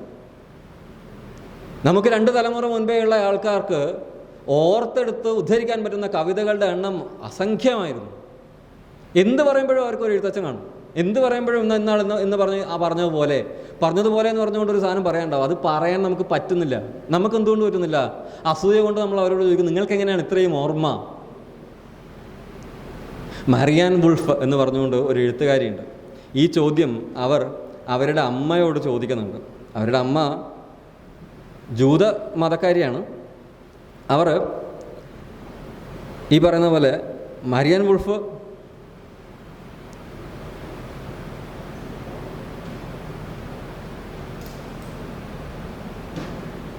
ഞാനത് വായിക്കാം. അവരെഴുതിയത് അവരുടെ തന്നെ വാചകത്തിൽ വായിച്ച് കഴിഞ്ഞാലേ നിങ്ങൾക്കത് മനസ്സിലാവും. My children's 86-year-old Jewish grandmother, Lotte Noam, would flummox future generations. ഇത് പ്രൂസ്റ്റ് ആൻഡ് സ്ക്വിഡ് എന്ന് പറയുന്ന അവരുടെ പുസ്തകത്തിൽ എഴുതി ചേർത്തിട്ടുള്ള ഒരു ഓർമ്മയാണ്. On almost any occasion, she can supply an appropriate 3-stanza poem from Rilke, a passage from Goethe, or a bawdy limerick to the infinite delight of her grandsons. എന്നുവെച്ചാൽ ഈ മുത്തശ്ശിക്ക് എന്ത് കാര്യം പറയുമ്പോഴും ഒരു പാട്ട് പാടി കൊടുക്കാനുണ്ടാവും, ഒരു കഥ പറഞ്ഞു കൊടുക്കാനുണ്ടാവും, ഒരു 3 വരി ഏതെങ്കിലും ഒരു ഗ്രന്ഥത്തിൽ നിന്ന് അവർക്കെടുത്ത് പറഞ്ഞു കൊടുക്കാൻ സാധിക്കും. Once in a burst of envy, I asked Lotte how she could ever memorize so many poems and jokes. ഇതെങ്ങനെ അമ്മയെ നിങ്ങൾക്ക് ഇത്ര മാത്രം കവിതകൾ ഓർമ്മ നിൽക്കുന്നു എന്ന് അസൂയയോടുകൂടി മകൾ അമ്മയോട് ചോദിക്കുകയാണ്. ആൻഡ് ദിസ് ലേഡി റിപ്ലൈസ്, ഈ സ്ത്രീ ഉത്തരം പറയാം. She answered simply, I always wanted to have something no one could take away if I was ever put into a concentration camp. ഞാൻ പറഞ്ഞല്ലോ, അവർ ജൂത മതക്കാരിയായിരുന്നു. 1940-കളിൽ 2ാം ലോക മഹായുദ്ധം നടക്കുമ്പോൾ ജൂതന്മാരെ കോൺസെൻട്രേഷൻ ക്യാമ്പിലേക്ക് കൊണ്ടുപോകുമ്പോൾ എന്നെ അങ്ങനെ ആരെങ്കിലും പിടിച്ചു കൊണ്ടുപോയി കോൺസെൻട്രേഷൻ ക്യാമ്പിലിട്ടാൽ അവർക്ക് എടുത്തു മാറ്റാൻ പറ്റാത്ത എന്തെങ്കിലും ചേർത്ത് വെക്കുക, ശേഖരിച്ച് വെക്കുക എന്നുള്ളത് എൻ്റെ ആവശ്യമായിരുന്നു. അതിനാണ് ഞാനിതെല്ലാം ഓർത്ത് വെച്ചത്. ഓർമ്മയുടെ ആവശ്യത്തെപ്പറ്റി, ഓർമ്മയുടെ ഉപകാരത്തെപ്പറ്റി, ഉപയോഗത്തെപ്പറ്റി നമ്മൾ ചിന്തിക്കേണ്ടുന്ന ഒരു കഥയാണ്. ഈ ഓർമ്മ എന്തിനാണെന്ന് ചോദിക്കും. നമുക്ക് എഴുതാനില്ലേ? നമുക്ക് മെമ്മറി കാർഡില്ലേ? മെമ്മറി ആവശ്യമില്ലല്ലോ, മെമ്മറിക്ക് കാർഡ് ഉണ്ടല്ലോ. ആ കാർഡിലേക്ക് കൊടുത്താൽ പോരെ. എന്താ ആവശ്യമുള്ളത്? അത് മുഴുവൻ എഴുതി വെച്ചാൽ പോരെ. എഴുതി വെക്കുന്നതിനേക്കാൾ നമ്മൾ വോയിസ് നോട്ടായിട്ട് ഇട്ടാൽ പോയി. ഇപ്പോൾ എഴുതാൻ ഇപ്പോൾ വാട്സാപ്പിൽ ഇപ്പോൾ എഴുത്തില്ല, വാട്സാപ്പിൽ കുറേ കാലമൊക്കെ എഴുതണം. ഇപ്പോൾ ആൾക്കാർ വോയിസ് നോട്ടാണ്, നോക്കിയാൽ മനസ്സിലാവും, കേട്ടാലേ മനസ്സിലാവും. സോ അങ്ങനെ വോയിസായിട്ട് എഴുത്ത് നമ്മൾ നിർത്തി കഴിഞ്ഞു. എഴുത്തിനോട് നമ്മൾ ടാറ്റ ബൈ ബൈ പറഞ്ഞ് ഖത്തം പറഞ്ഞിട്ട് കുറച്ച് കാലമായി. എഴുത്ത് ഒരു ബാധ്യതയായിട്ടാണ് നമുക്ക് തോന്നുന്നത്. ടൈപ്പിംഗ് ആണ്, അതും ഒരു മിസ്നോമറാണ്. നേരത്തെ ഫോട്ടോഗ്രാഫിയുടെ കാര്യം പറഞ്ഞ പോലെ ടൈപ്പിംഗ് നമ്മൾ എവിടെയും ടൈപ്പ് ചെയ്യുന്നില്ല. നമ്മൾ മൊബൈൽ ഫോണിൽ, സ്മാർട്ട് ഫോണിൻ്റെ സ്ക്രീനിൽ, ലാപ്ടോപ്പിൽ നമ്മൾ ടൈപ്പ് ചെയ്യുന്ന സമയത്ത് നമ്മൾ ടൈപ്പ് ചെയ്യുന്നില്ല. ടൈപ്പ് എന്നുള്ള വാക്കിൻ്റെ അർത്ഥം അവിടെ തെറ്റായിട്ടാണ് ഉപയോഗിക്കുന്നത്. ഒരു പ്രതലത്തിൽ പോയി ഒരു വസ്തു അടിച്ചൊരു റെക്കോർഡ് ഉണ്ടാകുന്നതിനെയാണ് നമ്മൾ ടൈപ്പ് എന്ന് പറയുക. ഇത് ബൈനറി ലാംഗ്വേജിലേക്ക് മാറ്റുകയാണ്. നമ്മളുടെ ആശയത്തെ നമ്മൾ കമ്പ്യൂട്ടറിൻ്റെ ഭാഷയിലേക്ക് മാറ്റി എഴുതുന്നു, അത്രയേ ഉള്ളൂ. വിവർത്തനമാണ്. അതും ടൈപ്പിംഗ് എന്ന് പറയുന്നത് വിവർത്തനം തന്നെയാണ്. ഓക്കെ, തിരിച്ചു വരിക. അപ്പോൾ ജീസസ് ക്രൈസ്റ്റ് ആയിക്കോട്ടെ, സോക്രട്ടീസ് ആയിക്കോട്ടെ, ശ്രീബുദ്ധൻ ആയിക്കോട്ടെ, കൺഫ്യൂഷ്യസ് ആയിക്കോട്ടെ, ഇവരുടെ എല്ലാം തത്വചിന്തയിൽ എഴുത്തിനെതിരെ വലിയ സമരങ്ങളുണ്ട്. സത്യം എന്ന് പറയുന്നത് നാദമാണ്. അത് പൗരസ്ത്യ ഈ ദർശനത്തിലുമുണ്ട്. നാദം, പ്രണവമാണ് സത്യം. ഓംകാരം എന്ന് പറയുന്നത് അത് ശബ്ദമാണ്. എഴുതി വെച്ച ഓമല്ല പറയുന്നത്. അപ്പോൾ സംസാരിക്കുന്ന ഓമിനെയാണ് പറയുന്നത്. അപ്പോൾ ശബ്ദത്തിലാണ് സത്യം അടങ്ങിയിരിക്കുന്നത്, എഴുത്തിലല്ല എന്നാണ് ക്ലാസിക് ഗ്രന്ഥങ്ങൾ എന്ന് പറഞ്ഞുകൂടല്ലോ, ഗ്രന്ഥങ്ങൾ. ക്ലാസിക്കായിട്ടുള്ള തത്വചിന്തയുടെ കോർ ഐഡിയ അതാണ്. സത്യം പറച്ചിലാണ്. സത്യം പറ എന്ന് പറയുന്ന സാധനം, സത്യം പറയാൻ മാത്രമേ പറ്റുള്ളൂ, സത്യം എഴുതാൻ പറ്റില്ല. സത്യം എഴുതാനുള്ളതല്ല എന്ന ആശയം ആക്സിയൽ ഏജ് കഴിഞ്ഞിട്ട് വലിയ മാറ്റങ്ങൾക്ക് വിധേയമാവുന്നു. Truth becomes a completely different reality in post-axial world. ലോകത്ത് അങ്ങോളം ഇങ്ങോളം ഞാൻ പറഞ്ഞ പോലെ ശ്രീബുദ്ധൻ ആയിക്കോട്ടെ എഴുതപ്പെട്ടു, ജീസസ് ക്രൈസ്റ്റ് എഴുതപ്പെട്ടു, കൺഫ്യൂഷ്യസ് എഴുതപ്പെട്ടു, സോക്രട്ടീസ് എഴുതപ്പെട്ടു. സോക്രട്ടീസ് എഴുതപ്പെട്ടത് കൊണ്ട് പ്ലേറ്റോയുടെ ശിഷ്യനാണ് അരിസ്റ്റോട്ടിൽ അലക്സാണ്ടറിൻ്റെ ഗുരുവായി മാറി. അലക്സാണ്ടർ ചക്രവർത്തി യൂറോപ്പിൽ ആദ്യത്തെ പ്രബലമായ സാമ്രാജ്യം ഉണ്ടാക്കി. അലക്സാണ്ടർ ചക്രവർത്തിക്ക് ഏറ്റവും ഇഷ്ടമുള്ള പുസ്തകം ഇലിയഡ് ആയിരുന്നു. അത് പുസ്തക രൂപത്തിലാണ് അരിസ്റ്റോട്ടിൽ അലക്സാണ്ടറിന് കൊടുക്കുന്നത്. പുസ്തക രൂപത്തിൽ. ഇലിയഡ് പുസ്തക രൂപത്തിലായിരുന്നില്ല എന്നുള്ളത് ഓർക്കണം. ഇലിയഡും ഒഡീസിയും പുസ്തകമായിരുന്നില്ല.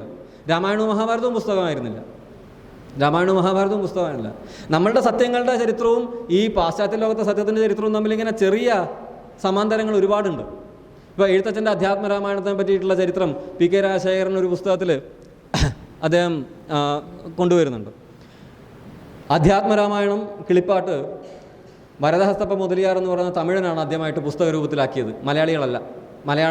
മലയാള ഭാഷയുടെ പിതാവൊക്കെയാണ്. പക്ഷേ മലയാള ഭാഷയുടെ പിതാവിനെ പറ്റി മലയാളികൾക്ക് വലിയ മതിപ്പൊന്നും ഉണ്ടായിരുന്നില്ല. അഥവാ മതിപ്പുണ്ടെങ്കിലും അതിൻ്റെ അച്ചടി പതിപ്പിറക്കാനുള്ള സംവിധാനം ഇവിടെ ഉണ്ടായിരുന്നില്ല. വരദഹസ്തപ്പ മുതലിയാർ എന്ന് പറയുന്ന ഒരാളാണ് അതിൻ്റെ പതിപ്പിറക്കിയത്. ഈ അധ്യാത്മരാമായണം ഉണ്ടാക്കാൻ വേണ്ടി എഴുത്തച്ഛൻ്റെ കൃതി അത് അച്ചടിക്കാൻ വേണ്ടി അദ്ദേഹം അന്ന് നിലവിലിരുന്ന ഓലകൾ പരിശോധിക്കുകയുണ്ടായി. ഓലയിലാണല്ലോ എഴുതിയിട്ടുള്ളത്.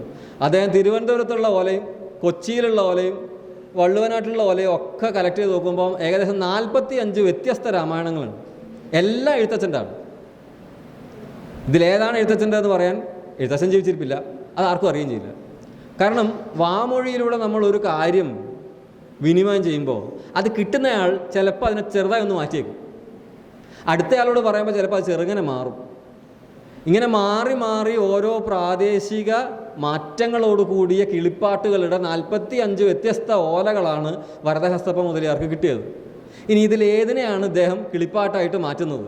അദ്ദേഹം കുറച്ച് അവിടെ നിർത്തും, കുറച്ച് ഇവിടെ നിർത്തും, എല്ലാം കൂട്ടി അവസാനം ഇതാണ് എഴുത്തച്ഛൻ്റെ കിളിപ്പാട്ട് എന്ന് പറഞ്ഞുകൊണ്ട് അദ്ദേഹം ഒരു പുസ്തകം ഇറക്കി. ആ പുസ്തകം ഇറക്കിയതിന് ശേഷം കേരളത്തിൽ ഒരു അധ്യാത്മരാമായണം കിളിപ്പാട്ടേ ഉള്ളൂ. ഇന്ന് മാതൃഭൂമി ബുക്ക് സ്റ്റോളിൽ പോയി നിങ്ങൾ കിളിപ്പാട്ട് ചോദിച്ചു കഴിഞ്ഞാൽ, അധ്യാത്മരാമായണം ചോദിച്ചു കഴിഞ്ഞാൽ അധ്യാത്മരാമായണം കിട്ടും. അത് എഴുത്തച്ഛൻ എഴുതിയാണോ? ആണെന്നാണ് നമ്മൾ ഉറപ്പിച്ച് പറയുക. കാരണം നമ്മുടെ സത്യം അതാണ്. എന്തുകൊണ്ടാണ് നമ്മുടെ സത്യമാവുന്നത്? അച്ചടി എന്ന് പറയുന്നത് സത്യത്തിൻ്റെ മൂശയായി പരിണമിക്കപ്പെട്ടു. അച്ചടിച്ചത് എന്തും സത്യമാണ്. പുസ്തകങ്ങൾ സത്യമാണ്.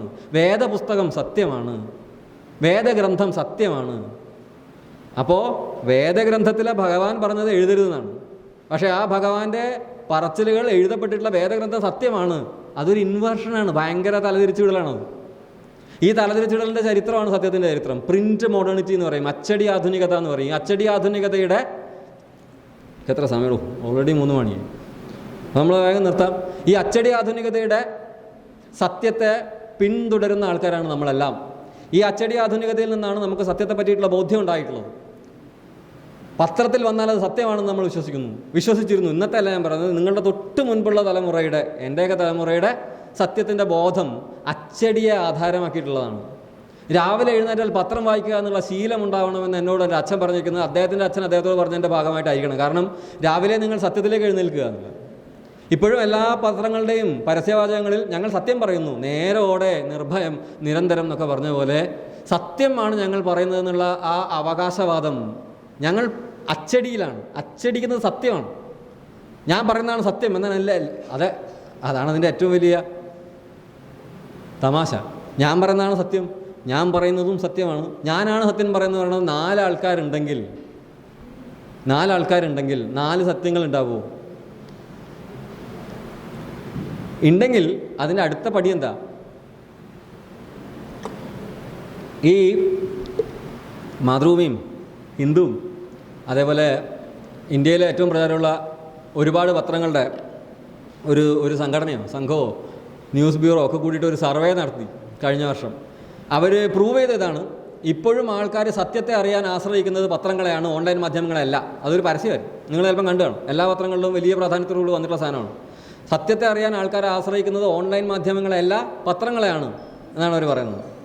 ഈ ഓൺലൈൻ മാധ്യമങ്ങളുടെ സത്യവും പത്രത്തിൻ്റെ സത്യവും തമ്മിൽ വ്യത്യാസം കാണാൻ നിങ്ങൾക്ക് സാധിക്കുന്നുണ്ടോ? നിങ്ങൾ വാർത്ത അറിയുന്നത് എവിടെ നിന്നാണ്? വാട്സാപ്പിൽ നിന്നാണ്, അഥവാ ഗൂഗിൾ ന്യൂസ് ഫീഡിൽ നിന്നാണ്, അല്ല ട്രോളുകളിൽ നിന്നാണോ, അല്ല പിറ്റേന്നത്തെ വാർത്താ പത്രത്തിൽ നിന്നാണോ, അതോ അന്തിച്ചർച്ചയിൽ നിന്നാണോ? എവിടെ നിന്നാണ് നിങ്ങൾ സത്യങ്ങൾ ഗ്രഹിച്ചുകൊണ്ടിരിക്കുന്നത്?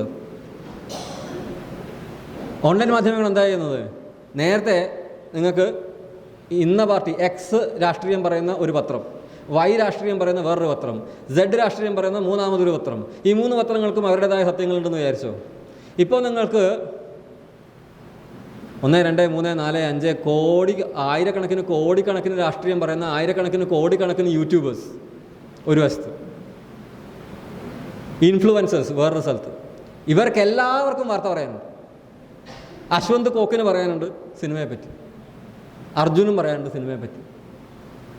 അശ്വന്ത് കോക്കാര അറിയില്ല? അശ്വന്ത് കോക്കിനെ പറ്റി അറിയാം, തിരുവനന്തപുരം അശ്വന്ത് കോക്ക്. ഇവരൊക്കെ ഇപ്പോൾ ന്യൂസിൽ ഭയങ്കര പ്രമുഖ വ്യക്തികളായി വരുന്ന ആൾക്കാരാണ്. റിവ്യൂ ബോംബിംഗ് എന്നൊരു സാധനം മാതൃഭൂമി കുത്തിപ്പൊക്കി കൊണ്ടുവന്നു. അപ്പോൾ അതിൻ്റെ ഭാഗമായിട്ട് സിനിമ റിവ്യൂ നടത്തുന്നത് ശരിയല്ല, സിനിമ ഇറങ്ങിയ പാടെ സിനിമയെ ട്രോളുന്നത് ശരിയല്ല. ആ വാർത്ത നിങ്ങൾ കണ്ടു കാണില്ലേ? ഈ സിനിമ എന്ന് പറയുന്നത് ഏറ്റവും വലിയ മൂലധന നിക്ഷേപമുള്ള വ്യവസായങ്ങളിലൊന്നാണ്. കാലാകാലമായിട്ട് ഗുണ്ടാ സംഘങ്ങളുടെ വിളനിലമാണ്. ബോംബെ സിനിമ എന്നൊക്കെ പറഞ്ഞാൽ ബോംബെ അധോലോകവുമായിട്ട് വളരെ അടുത്ത ബന്ധമുള്ള ആൾക്കാരാണ്. അവരാണ് പറയുന്നത് ഇതൊരു അധോലോകമാണ്. ആരെക്കൊണ്ട്? യൂട്യൂബിനൊക്കെ കൊട്ടേഷൻ കൊടുത്ത് ബലാത്സംഗം ചെയ്യിപ്പിക്കുക, അടിച്ച് ശരിയാക്കുക, തട്ടിപ്പുകൾ നടത്തുക, ഇതൊക്കെ നടക്കുന്ന സിനിമാ ലോകത്ത് നിന്നുകൊണ്ട് സിനിമാക്കാർ പറയാണ് ഇവർ അധോലോകമാണ്. ആരധോലോകം? ഈ യൂട്യൂബേഴ്സ് അധോലോകമാണ്. ഇതിലേതാണ് അധോലോകം? ഈ 2 എണ്ണത്തിൽ ഏതാണ് അധോലോകം എന്നുള്ള രീതിയിൽ പ്രവൃത്തി നടത്തിക്കൊണ്ടിരിക്കുന്നത്? ഇതിലേതാ സത്യം? സത്യാനന്തരതയുടെ ചില കോംപ്ലിക്കേഷൻസ് അങ്ങനെയും കിടക്കും. അപ്പോൾ ഞാൻ നേരത്തെ പറഞ്ഞ പോലെ ഒരു സത്യത്തിൻ്റെ 3 പതിപ്പുകൾ 3 പത്രം തരുന്നതാണോ ശരി, അതോ ഒരു സത്യത്തിൻ്റെ 100 പതിപ്പുകൾ 100 ഓൺലൈൻ മാധ്യമങ്ങൾ തരുന്നതാണോ ശരി? ശരിക്കും പറഞ്ഞാൽ സത്യം ജനാധിപത്യപരമായിട്ട് എല്ലാവർക്കും പറയേണ്ട ഒരു സാധനമായി മാറുകയല്ലേ ചെയ്യുന്നത്. ഇന്ന പത്രം, ഞാൻ വീട്ടിൽ വരുന്ന പത്രം സത്യമാണ്, അത് പത്രങ്ങൾ സത്യമാണ് എന്ന് പറയുന്നിടത്തുള്ള പ്രശ്നം എല്ലാ പത്രങ്ങളും ഒന്നല്ല പറയുന്നത്. ഈ പത്രം പറഞ്ഞ എൻ്റെ ഘടകവിരുദ്ധമാണ് അപ്പുറത്തെ പത്രം പറയുന്നത്. അപ്പോൾ എങ്ങനെയാണ് നിങ്ങൾ പത്രത്തിലുള്ള സത്യം എന്ന് പറയും? ഇനി ഒരു 4-5 ഓൺലൈൻ മാധ്യമങ്ങൾ ഇതേ വാർത്ത റിപ്പോർട്ട് ചെയ്യുന്നു, അത് വ്യത്യസ്തമായിരിക്കും, പരസ്പര വിരുദ്ധമായിരിക്കും. പക്ഷേ പരസ്പര വിരുദ്ധമല്ലേ പത്രവും? പതിപ്പുകൾ, മാസ് മീഡിയ. ഇപ്പോൾ works of art in the age of mechanical reproduction എന്ന് വളരെ പ്രശസ്തമായൊരു പ്രബന്ധമാണ്. വാൾട്ടർ ബെന്യാമിൻ എന്ന മോഡേണിസ്റ്റ് തത്വചിന്തകൻ എഴുതിയിട്ടുള്ള ഒരു പ്രബന്ധമാണ്. കലാസൃഷ്ടികൾ യാന്ത്രികമായ പുനഃസൃഷ്ടിയുടെ കാലത്ത് എന്ന് വെച്ചാൽ മൊണാലിസ എന്ന് പറയുന്നത്, ആദ്യകാലത്ത് മൊണാലിസ കാണണമെങ്കിൽ നിങ്ങൾ ലൂർദ് മ്യൂസിയം വരെ പോകണം, അവിടെ മാത്രമേ നിങ്ങൾക്ക് മൊണാലിസയെ കാണാൻ പറ്റുള്ളൂ. പക്ഷേ പ്രിൻ്റ് ടെക്നോളജി അങ്ങ് വികസിച്ചപ്പോൾ വാൻഗോഗിൻ്റെ ചിത്രം കാണാൻ നിങ്ങൾ അങ്ങോട്ട് പോകണ്ട, ഡാവിഞ്ചി വരച്ചത് കാണാൻ നിങ്ങൾ ഇറ്റലിയിലോട്ട് പോകണ്ട, നിങ്ങൾക്ക് എവിടെ ഇരുന്നാൽ മൊണാലിസനെ കാണാം. കാരണം അതിൻ്റെ പതിപ്പുകൾ അവൈലബിൾ ആണ്. രാജാരവിവർമ്മ വരച്ച ചിത്രം കാണാൻ നിങ്ങൾ മ്യൂസിയത്തിലോട്ട് പോകേണ്ട ആവശ്യമില്ല, അത് കലണ്ടറിൽ കിടപ്പുണ്ട്. അപ്പോൾ അങ്ങനെ വരുന്ന സമയത്ത് ഓറ എന്ന് പറയുന്ന സാധനം നഷ്ടപ്പെടുന്നു എന്നാണ് വാൾട്ടർ ബെന്യാമിൻ പറയുന്നത്. ഒറിജിനലിനുണ്ടായിരുന്ന ഓറ, AURA, അതിനെന്താ പറയുക, തേജോ വലയം. ആദ്യം ചെയ്തതിന് ഒരു പ്രഭാവലയം ഉണ്ടായിരുന്ന ഒരു കാലം ഉണ്ടായിരുന്നു, അത് നഷ്ടപ്പെട്ടു. in the age of mechanical reproduction. യാന്ത്രികമായ പുനഃസൃഷ്ടികളുടെ കാലത്ത് ഒരു കലാസൃഷ്ടിക്ക് അതിൻ്റെ സത്യത്തിന് കൈവശമുണ്ടായിരുന്ന തേജോവലയം നഷ്ടപ്പെടുന്നു. അത് പതിപ്പുകളിലേക്ക് പ്രസരിക്കപ്പെടുന്നു. അങ്ങനെ അവ ജനകീയമാവുന്നു. ഇനി മെക്കാനിക്കൽ റീപ്രൊഡക്ഷൻ കഴിഞ്ഞ് works of art are now in the age of digital reproduction. അത് വേറെ കളിയാണ്. കലാസൃഷ്ടികൾ ഇപ്പോൾ യാന്ത്രികമായ റീപ്രൊഡക്ഷനിലല്ല. They are now caught in the game of digital reproduction, and digital reproduction is 10 times or 1,000 times more powerful than the contours of the context of mechanical reproduction. യന്ത്രങ്ങൾ കൊണ്ട് നിങ്ങൾ എത്ര പതിപ്പുകൾ calendar ഉണ്ടാക്കും? നിങ്ങളുടെ കയ്യിലുള്ള സ്മാർട്ട് ഫോൺ കൊണ്ട് അതിന് ഇരട്ടി പതിപ്പുകൾ നിങ്ങൾക്ക് ഒരൊറ്റ നിമിഷം കൊണ്ടുണ്ടാക്കാം. ഒരു ചിലവുമില്ല. അച്ചടി മഷി ചിലവില്ല, പേപ്പറിൻ്റെ ചിലവില്ല, വിനിമയത്തിന് ഒരു നെറ്റ്വർക്ക് കണ്ടുപിടിക്കേണ്ട ആവശ്യമില്ല. നിങ്ങൾ ഇതൊരു പ്രത്യേകതരം മാറ്റമാണ്. പണ്ട് ഒരനുഭവത്തിൻ്റെ രേഖപ്പെടുത്തലും അതിൻ്റെ പബ്ലിഷിങ്ങും അത് രണ്ട് സാധനമായിരുന്നു. പബ്ലിഷിംഗ് എന്ന് പറയുന്നത് അഥവാ പ്രസിദ്ധപ്പെടുത്തുക, അത് പ്രസരിപ്പിക്കുക, വിനിമയം ചെയ്യുക എന്ന് പറയുന്ന ഒരു ആശയം, ഒരു അനുഭവം, അതിന് നിങ്ങൾക്ക് മാർക്കറ്റുമായിട്ട്, കമ്പോളവുമായിട്ട് ബന്ധം വേണം, എഡിറ്ററുമായിട്ട് ബന്ധം വേണം, ഒരു ഫേം, ഒരു കോർപ്പറേറ്റുമായിട്ട് ബന്ധം വേണം. അതിൻ്റെ നെറ്റ്വർക്കിലൂടെ മാത്രമേ വിനിമയങ്ങൾ നടക്കുകയുള്ളൂ. പക്ഷേ ഇന്ന് എൻ്റെ ഒരു വ്യക്തിഗത അനുഭവം രേഖപ്പെടുത്തുന്നതും പബ്ലിഷിങ്ങും തമ്മിൽ ഒരു ബൗണ്ടറിയില്ല, ഒരു അതിർവരമ്പുമില്ല. ഈ അതിർവരമ്പ് മായ്ന്നിടത്ത് സോഷ്യൽ മീഡിയ എന്ന് പറയുന്ന, സമൂഹ മാധ്യമം എന്ന് പറയുന്ന സാധനത്തിന് വളരെ പ്രകടമായിട്ടുള്ള ഒരു പങ്ക് വഹിക്കാനുണ്ട് ഈ അതിർവരമ്പ് മായ്ക്കുന്നതിൽ. ഞാൻ ഒരു സെൽഫി എടുക്കുന്നു. എൻ്റെ ഇപ്പോൾ നിങ്ങൾ സെമിനാർ നടക്കുകയാണ്. സെമിനാറിൻ്റെ ഒരു സെൽഫി എടുത്തിട്ട് നിങ്ങളുടെ ഇൻസ്റ്റാഗ്രാം പേജിൽ പോസ്റ്റ് ചെയ്യുകയാണെങ്കിൽ അത് പബ്ലിഷിംഗ് അല്ലേ? ആണ്. അത് നിങ്ങളുടെ പേഴ്സണൽ എക്സ്പീരിയൻസ് റെക്കോർഡ് ചെയ്യലല്ലേ? ആണ്. ഇത് രണ്ടും തമ്മിൽ എന്ത് ബൗണ്ടറിയാണ് ഉള്ളത്? There is no boundary. പ്രസിദ്ധീകരിക്കുക എന്നുള്ളതും ഡയറി എഴുത്ത് പോലെ സ്വകാര്യമായിട്ടുള്ള ഒരു സംഭവം തമ്മിൽ അതിർവരമ്പുകൾ ഇല്ലാണ്ടാവുന്നു. ഈ ഇല്ലാണ്ടാവലിൻ്റെ ചരിത്രം, അതിൻ്റെ രാഷ്ട്രീയം, അതിൻ്റെ സന്ദർഭം, അതും സത്യാനന്തരതയും തമ്മിൽ എന്ത് ബന്ധമെന്നും പറഞ്ഞുകൊണ്ട് നമുക്ക് പൊതുവിലങ്ങ് അവസാനിപ്പിക്കാം. ഞാൻ നേരത്തെ പറഞ്ഞു നിർത്തിയൊരു കാര്യമുണ്ട്. ക്രിസ്തീയതയുടെ അഥവാ സെമിറ്റിക് ഫിലോസഫിയുടെ, തത്വശാസ്ത്രത്തിൻ്റെ പ്രധാനപ്പെട്ട ഒരു കോൺട്രിബ്യൂഷൻ സൗന്ദര്യവും സത്യവും നിങ്ങളുടെ അകത്താണ് നടക്കുന്നത്, പുറത്തല്ല എന്ന് പറയുകയായിരുന്നു. ഇത് സെൽഫിനെ പറ്റിയിട്ടുള്ള, ആത്മത്തെ പറ്റിയിട്ടുള്ള ആഴത്തിലുള്ള എല്ലാ ചിന്തകളെയും ബാധിച്ചു. അവിടുന്ന് തൊട്ടാണ് നമ്മൾ ഈ നൊയമ്പിൻ്റെ ഒക്കെ ചരിത്രം കാണുന്നത്. അപ്പോൾ ഞാൻ വിശന്നിരുന്നു കഴിഞ്ഞാൽ എൻ്റെ ആത്മാവ് ആഹാരമാണ്. ശരീരത്തിൻ്റെ വിശപ്പ് അല്ലേ? കേരളത്തിലൊക്കെ ഈ കൊളുത്തിലൊക്കെ തൂക്കിയ ആൾക്കാർ ഇങ്ങനെ, അതുപോലെ തന്നെ ഈ കവിളിലൂടെ 2 കുത്തൊക്കെ കുത്തി, ശൂലൊക്കെ കുത്തി വെക്കുന്ന ആൾക്കാരുണ്ട്. ഇതിൻ്റെ കാര്യം എന്താ? ബോഡി എന്ന് പറയുന്നത്, ശരീരം എന്ന് പറയുന്നതിനെ വികൃതമാക്കുക, വികലമാക്കുക, വേദനിപ്പിക്കുക, അഥവാ അതിൻ്റെ ആയാസങ്ങളിൽ എവിടെയോ ആത്മാവിൻ്റെ സുഖം കിടപ്പുണ്ടെന്നാണ്. ഇത് രണ്ടിനെയും വ്യത്യാസപ്പെടുത്തുക. ശരീരത്തിൻ്റെ സൗന്ദര്യത്തെയും ഉള്ളിലുള്ള സൗന്ദര്യത്തെയും വ്യത്യാസപ്പെടുത്തുക. ശരീരത്തിൻ്റെ സൗന്ദര്യത്തെ എത്രമാത്രം നിങ്ങൾ താഴോട്ട് കൊണ്ടുപോകുന്നു അത്രയും നിങ്ങളുടെ ആത്മാവിൻ്റെ സൗന്ദര്യം കൂടും എന്ന ധാരണ ക്രിസ്തീയതയുടെ ആദ്യകാല മഠങ്ങളിൽ ബെർണാഡൈൻ മൊണാസ്ട്രീസ് എന്ന് പറയും. ബെർണാഡൈൻ മൊണാസ്ട്രീസിൽ വാവ് ഓഫ് പോവർട്ടി ഉണ്ട്. വാവ് ഓഫ് പോവർട്ടി എന്ന് വെച്ച് കഴിഞ്ഞാൽ അതുപോലെ സെലിബസി, ലൈംഗിക ബന്ധം പാടില്ല. അതേപോലെ ദാരിദ്ര്യം എന്ന് പറയുന്നത് നിങ്ങളുടെ ജീവിത വ്രതമായിരിക്കണം. നല്ല വസ്ത്രങ്ങൾ ധരിക്കാൻ പാടില്ല. താടി നീട്ടി വളർത്തിക്കൊള്ളുക, മൊട്ടടിച്ചുകൊള്ളുക. അപ്പോൾ ഇമാതിരി സാധനങ്ങൾ ഈ വ്രതം എടുക്കുന്ന ആൾക്കാർക്ക് പൊതുവേ ഉള്ളൊരു സംഭവമാണ്. വ്രതം എടുക്കുക എന്ന് വെച്ചാൽ എന്താ? മുടി മുറിക്കാൻ പാടില്ല, താടി പഠിക്കാൻ പാടില്ല. അപ്പം നിങ്ങൾ വൃത്തികേടാവും. പൊതുവിൽ നിങ്ങളൊന്ന് വൃത്തികേടായി കിട്ടിക്കഴിഞ്ഞാൽ ഉള്ളിൽ വൃത്തിയാവാൻ സാധ്യതയുണ്ടെന്നുള്ളതാണ് അതിൻ്റെ ഉള്ളിൽ കിടക്കുന്ന ആശയം. അതാണ്. കറുത്ത ഡ്രസ്സ് ഇടുക, അല്ലെങ്കിൽ വെളുത്ത ഡ്രസ്സ് ഇടുക, അല്ലെങ്കിൽ മിനിമം ഡ്രസ്സസ് ഉപയോഗിക്കുക. ഇതിൻ്റെയൊക്കെ കാര്യം എന്താ? ഉപദ്രവം, മനുഷ്യൻ്റെ ശരീരം കളർഫുള്ളാക്കാതെ വെക്കുക. അപ്പോൾ നമ്മൾ നിറങ്ങളിൽ നിന്ന് മാറി നിൽക്കുക, സുഭിക്ഷതയിൽ നിന്ന് മാറി നിൽക്കുക. അങ്ങനെ നിങ്ങൾ ഉള്ളിലുള്ള സൗന്ദര്യത്തെ കൂടുതൽ ജ്വലിപ്പിക്കുക, കൂടുതൽ നന്നാക്കുക. ഇതിന് കൃത്യമായി അടികിടുന്നത് ഇങ്ങ് താഴെ പേഴ്സണാലിറ്റി ഡെവലപ്മെൻറ്റ് തുടങ്ങിയ സാധനങ്ങൾ വരുമ്പോഴാണ്. അതിനിടയ്ക്കൊരു കാര്യമുണ്ട്. ഫ്രോയിഡ് എന്ന് പറഞ്ഞ സിഗ്മണ്ട് ഫ്രോയിഡിൻ്റെ ഇൻ്റർവെൻഷൻ വരുന്നുണ്ട്. ക്രിസ്തീയതയുടെ ഈ ഒരു അപ്പർ ഹാൻഡ്, ക്രിസ്തീയത എന്ന് തന്നെ പറഞ്ഞുകൂടാ, സെമിറ്റിക് ഫിലോസഫി എന്ന് മൊത്തത്തിൽ പറയണം. കാരണം അത് ക്രിസ്ത്യാനിറ്റി ആയിക്കോട്ടെ, ഇസ്ലാം ആയിക്കോട്ടെ, സരസ്ത്രൂഷ്യൻ ആയിക്കോട്ടെ, ജൂയിഷ് റിലീജിയൻ ആയിക്കോട്ടെ, ഇതിലെല്ലാം ഈ സാധനമുണ്ട്.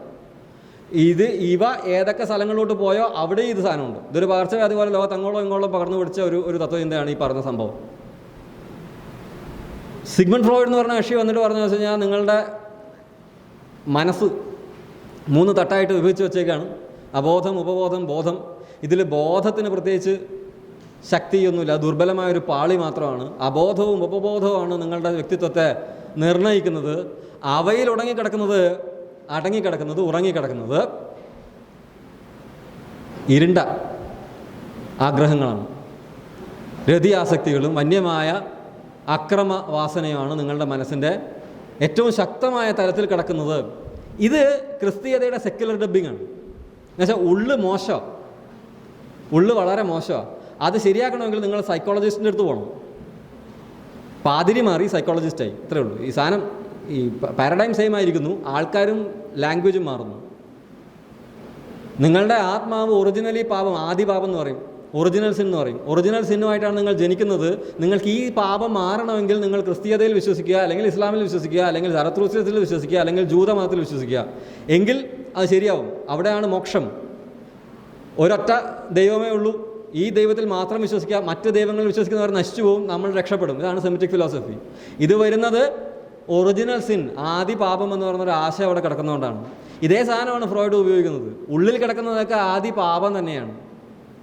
ആദ്യമായി കിടക്കുന്നത്, ഉള്ളിൽ ഊറി കിടക്കുന്നത് കറുപ്പാണ്, ഇരുട്ടാണ്, അക്രമമാണ്, രതിവാസനയാണ്. ഇത് ശരിയാക്കണമെങ്കിൽ നിങ്ങളുടെ സൈക്കോളജിക്കൽ ഡെവലപ്മെൻറ്റ് ശരിയാവണം, തെറപ്പി വേണം, കൃത്യമായി നിങ്ങൾ സൈക്കോളജിക് ചെക്കപ്പ് നടത്തണം.